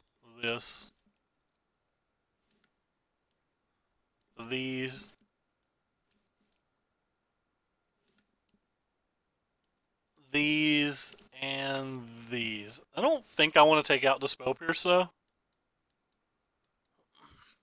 I don't know. He brings in this, all of these, this,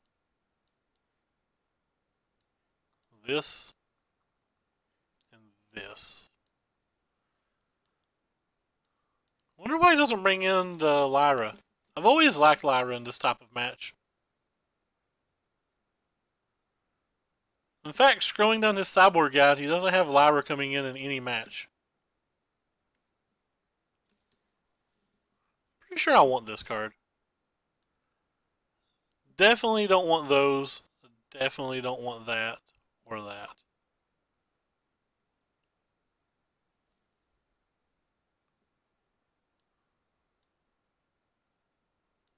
I think Lyra's better than Niv Mizzet. I don't think Rao's very good here.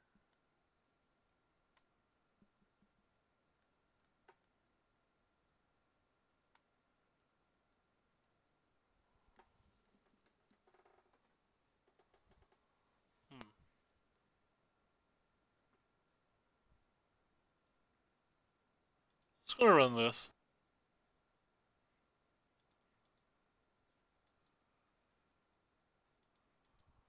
Think this hand's a keep. If we draw a White Source, we have a turn 4 Lyra, which will probably get conclaved, but could potentially get invoked back later for a surprise block.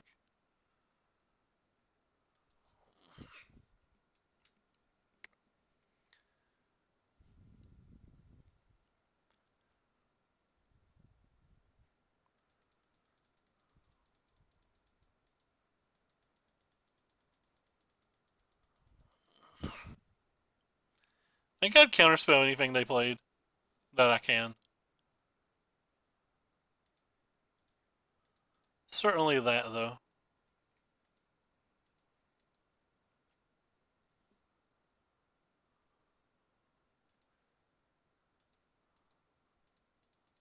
Sailor of the Blocky Block.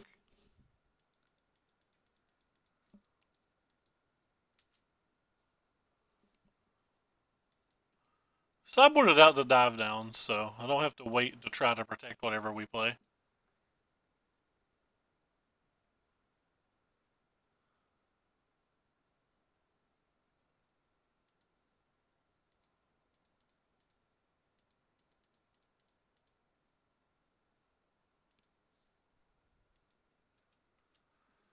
It's a good chance they're going to kill this turn, but if they do, they're not going to be able to cast a Loxodon, and then we can Deafening the next turn.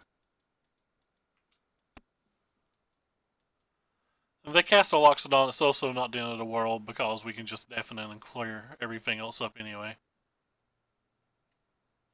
That's a good one, though.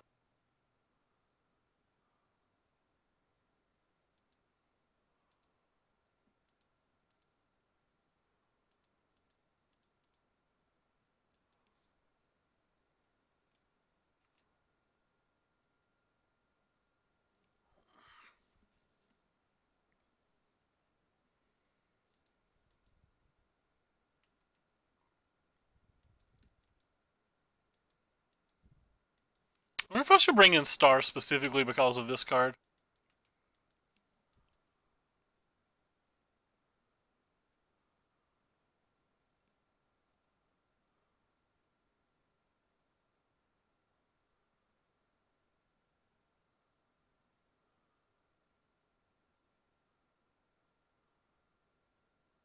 Maybe it's too fast, especially on the play.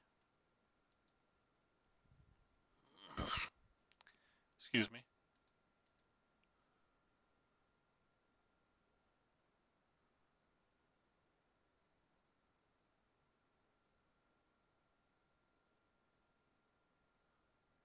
Ouch. That was a good one. Alright, Red Rover, Red Rover. At some point, send us another white mana on over.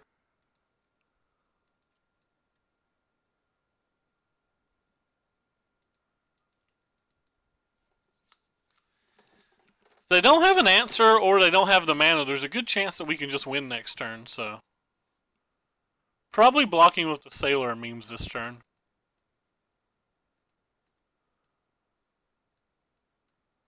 I don't know, I guess I can block next turn, right?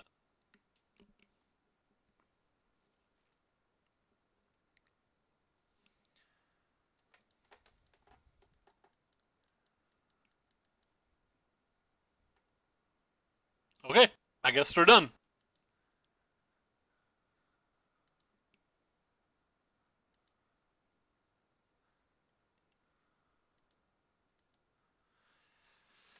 Okay, game 3.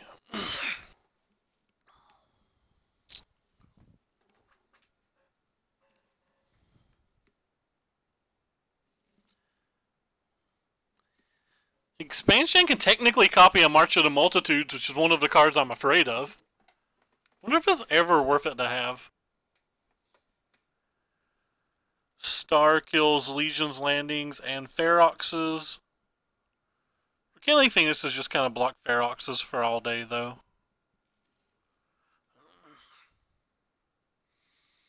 They were dead on board if they didn't have anything. But yeah, I wasn't going to play around anything, so. I really kind of want this card. I'm so afraid of March, and like Saproling Migration or whatever it's called is kind of cool, but they probably don't have enough. It's pay 2 to remove, isn't it?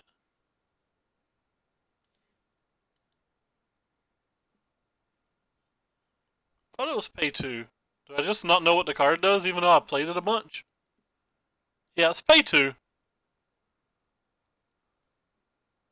Which means they had 6 mana, so they could have had a Conclave or a Binding or a Settled Wreckage. Not that I think that they have a Settled Wreckage in their deck. Oh, shit, you're right. They had 2 guys in play. Alright, well, I'm a dum-dum. Ignore me. I'm a dum-dum. Ignore me.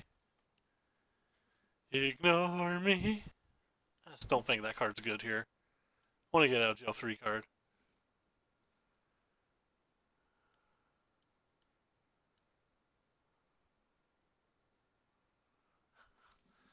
I'm trying to talk myself into putting these stars in the deck because I'm kind of worried about their planeswalkers.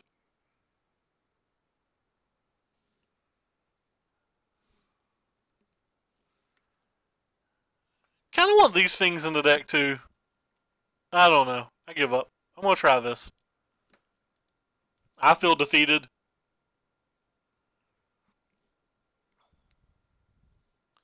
I think this hand's a keep.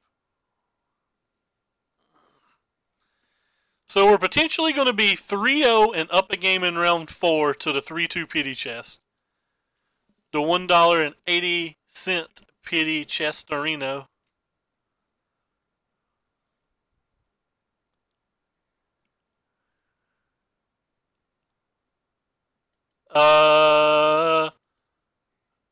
I don't think I'm allowed to confirm or deny that, Lars. No, I'm kidding. I'm not in it. But I think if I was in it, I wouldn't be able to say. I'm pretty confident that there would be some kind of NDA there. But no, I am definitely not in it.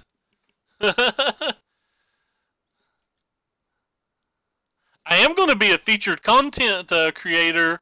We're looking at the first week of February, I think.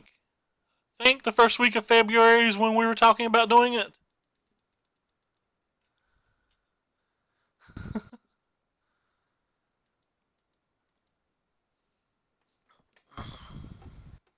And they've not told me any NDA about anything like that, so if I'm not allowed to talk about that, it's not my fault. They didn't tell me.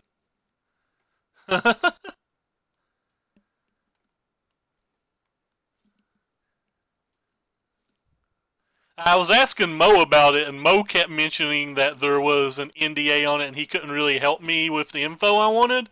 And I'm like, well, they certainly didn't tell me anything, so now I'm confused.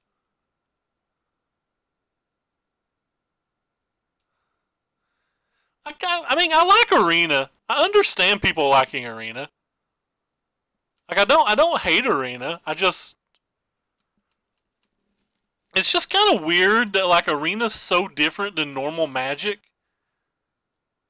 And then, like, some of those pros, like, obviously Brad Nelson's going to be in that 32, right? Can you imagine a world where Brad Nelson's not in that 32? Like, can you realistically imagine a world that Brad Nelson's not in at 32? I can't. But, like, every time he streams Arena or anything, he's always playing the best of 3 format, and I'm pretty sure this new stuff is going to be all best of 1. So, like, he's not even playing what they're going to push, but he may not know what they were going to push.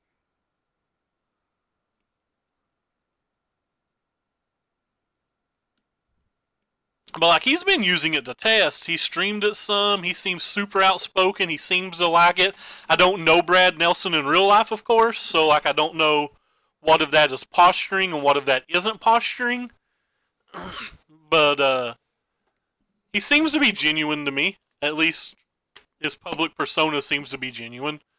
But, you know, it's just kind of weird because I think everything's going to revolve around that ladder system.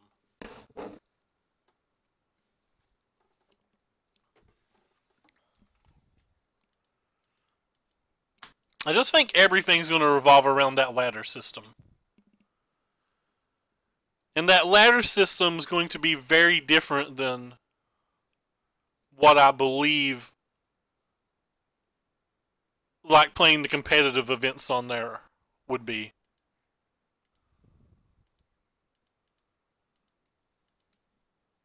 I don't know. I'm going to play it. I mean, I'll probably try to grind for it. I'll probably stream a lot more.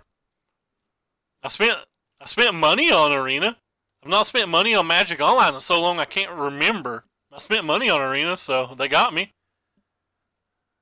I didn't want to wait an extra turn there because I was just afraid that if they had the Flower Power card that we would have just got completely wrecked.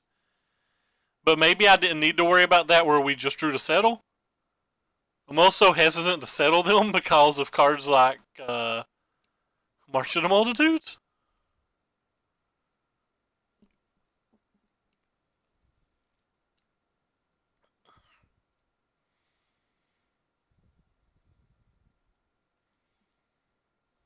Basically speaking, I'm at a loss here.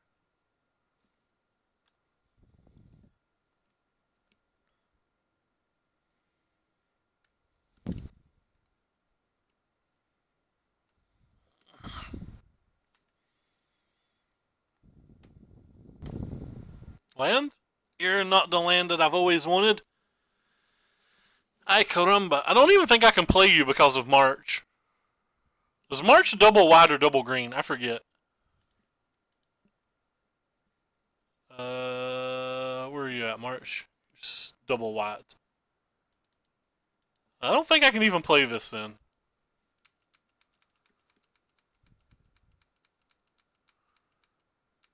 I mean, I spend money to redeem cards. I was talking about the continue playing. I redeem sets pretty frequently. I won't deny that I redeem sets a lot.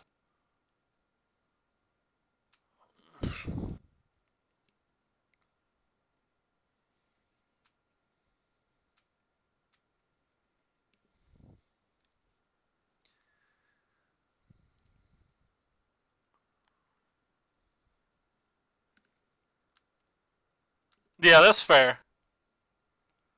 Like, I'm a collector more than I am a player, I think, and I try to get 4 of every set.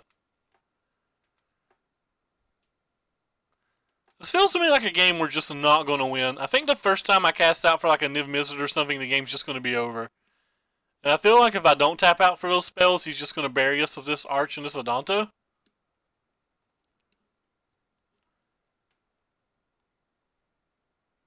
I'm not really sure what I'm hoping for here.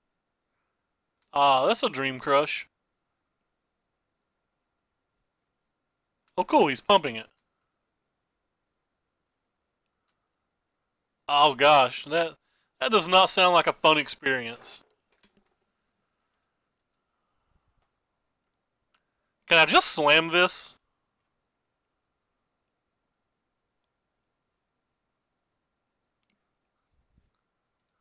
I'm just gonna slam this. Oh, I can't slam this. We don't have double red. Ha! Joke's on me. I'm too stupid to play this game.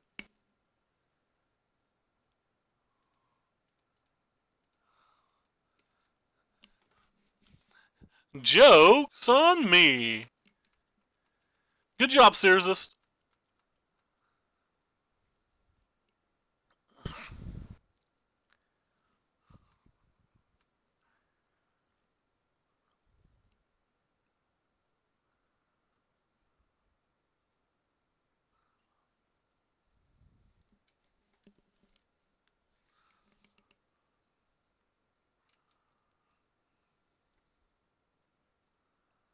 Stop playing relevant spells, please.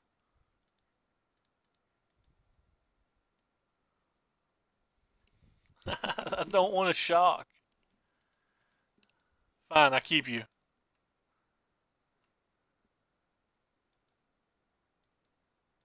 I think it's pretty true. I'm a uneducated redneck that doesn't understand simple things. I mean, I'm not stupid, but I'm certainly not intelligent. But I enjoy life. You don't have to be smart to have fun.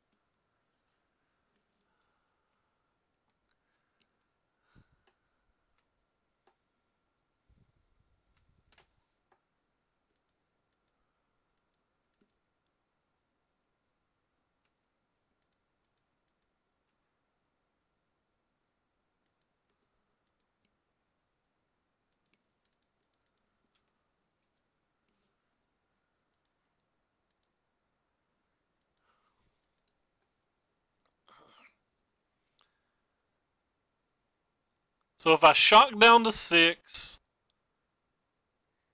they have flower power, we survive. If they have a conclave, pump 2 of their things, we survive and then get to do things next turn. Alright, I'm in.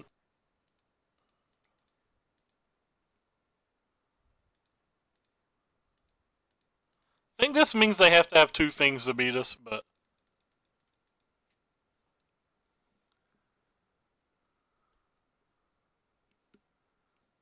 feel like we're pretty far behind right now, so if they have 2 things, they just have 2 things. They could have like Tristani plus Conclave, Vivian. We wasn't beating Vivian this match anyway. That's definitely worst case. Was really, really hoping it was just Conclave or something.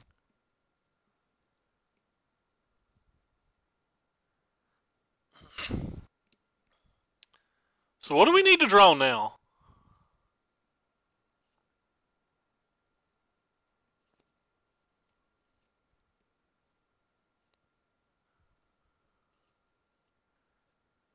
Was really hoping it wasn't Vivian. A lot of these green-white decks play Immortal Sun and don't have... Well, I guess they all have the Vivian package in the sideboard.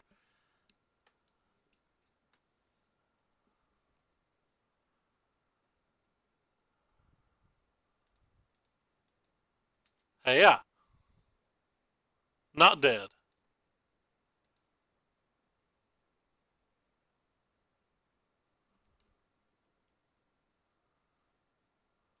We didn't sideboard that in. Those still in the sideboard. I wanted to bring them in, but I didn't trust myself.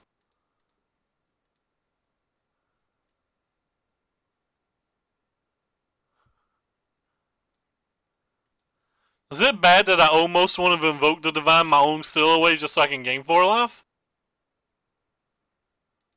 Yeah, I'm not going to.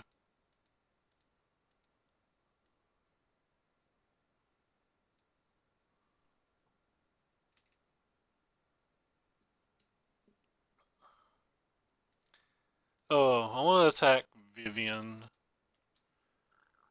Because I'm planning to binding this.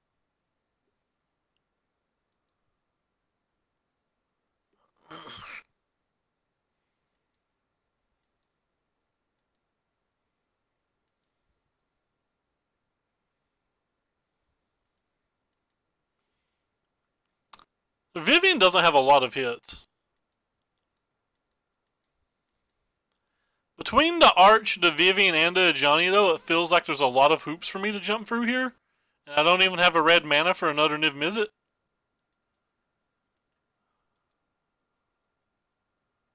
Well, that one's useful.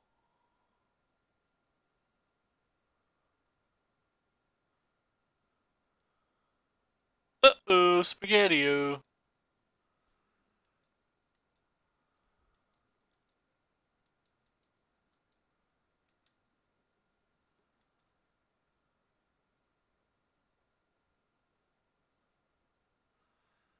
I considered it. Like, I wanted to. I just didn't trust myself.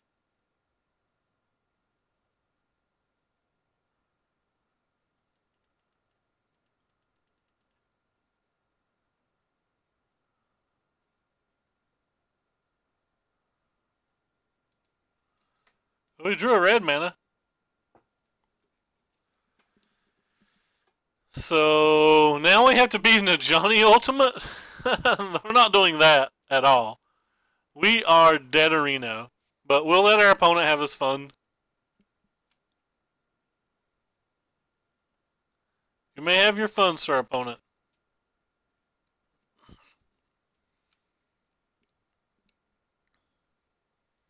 I want to live as many turns as I can for fun.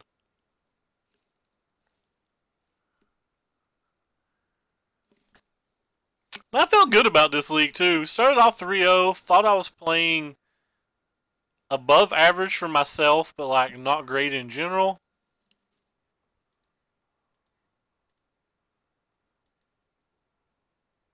I want to live as many turns as possible. Wonder if I'm supposed to just block here and gain 4.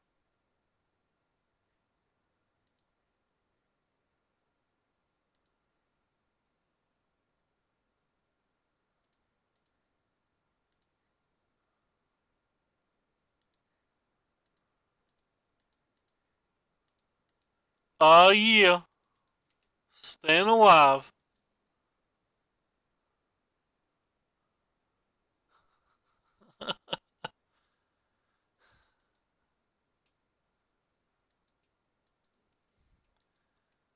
Opponent, you have your cats. We truly, truly have no out.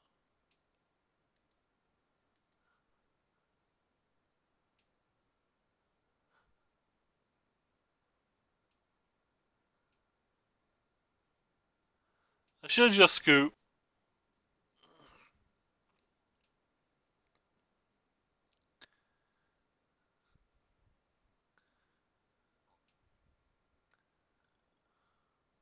Pff, who cares about a Johnny? I have never saw that picture of a cat.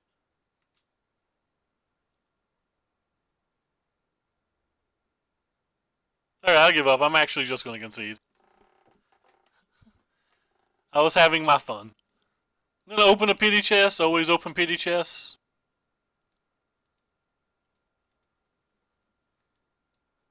Hiya. Pity chest opened. Got a cool art brainstorm. It's not worth anything, but it's cool art. Well, the deck felt pretty good. I definitely feel like I lost some matches that were winnable, or some games that were winnable. I like what it's doing. It actually did feel fairly cool. Anything with Niv Mizzet feels cool, though. Wow, this is actually a long league. It took 2.5 hours. I think I should have sideboarded Star in that last match. I was wavering on it, and I feel like I should have just did it. Who is streaming Magic? Thundermo streaming Arena. Holy Diva streaming Modern. I don't want to host Modern or Arena. Let's just get over this and always host Arena. Got to get on that Arena grind to get that Arena money. Alright. I see no one knows. I give up.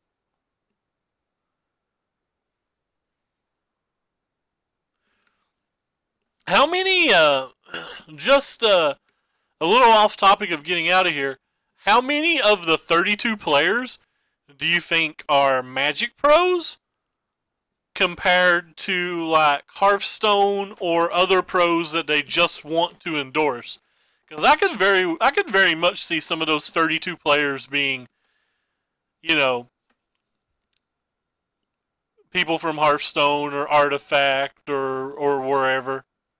Like, that wouldn't surprise me a bit if it was like similar to the Showdown, the Silver Showdown.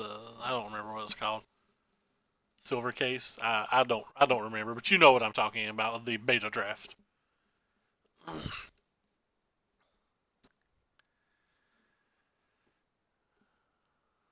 Like, it's not unreasonable to think that some of the players invited to that would be there, would it? Like, they take the top 25 players in the world, potentially, and then, like, 7 of those other dudes? Or dudettes?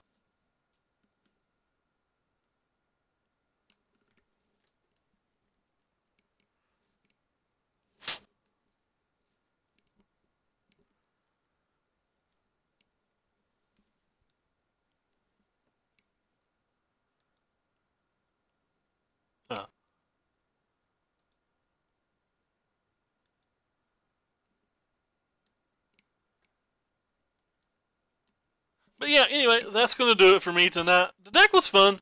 It's definitely a deck I would play again.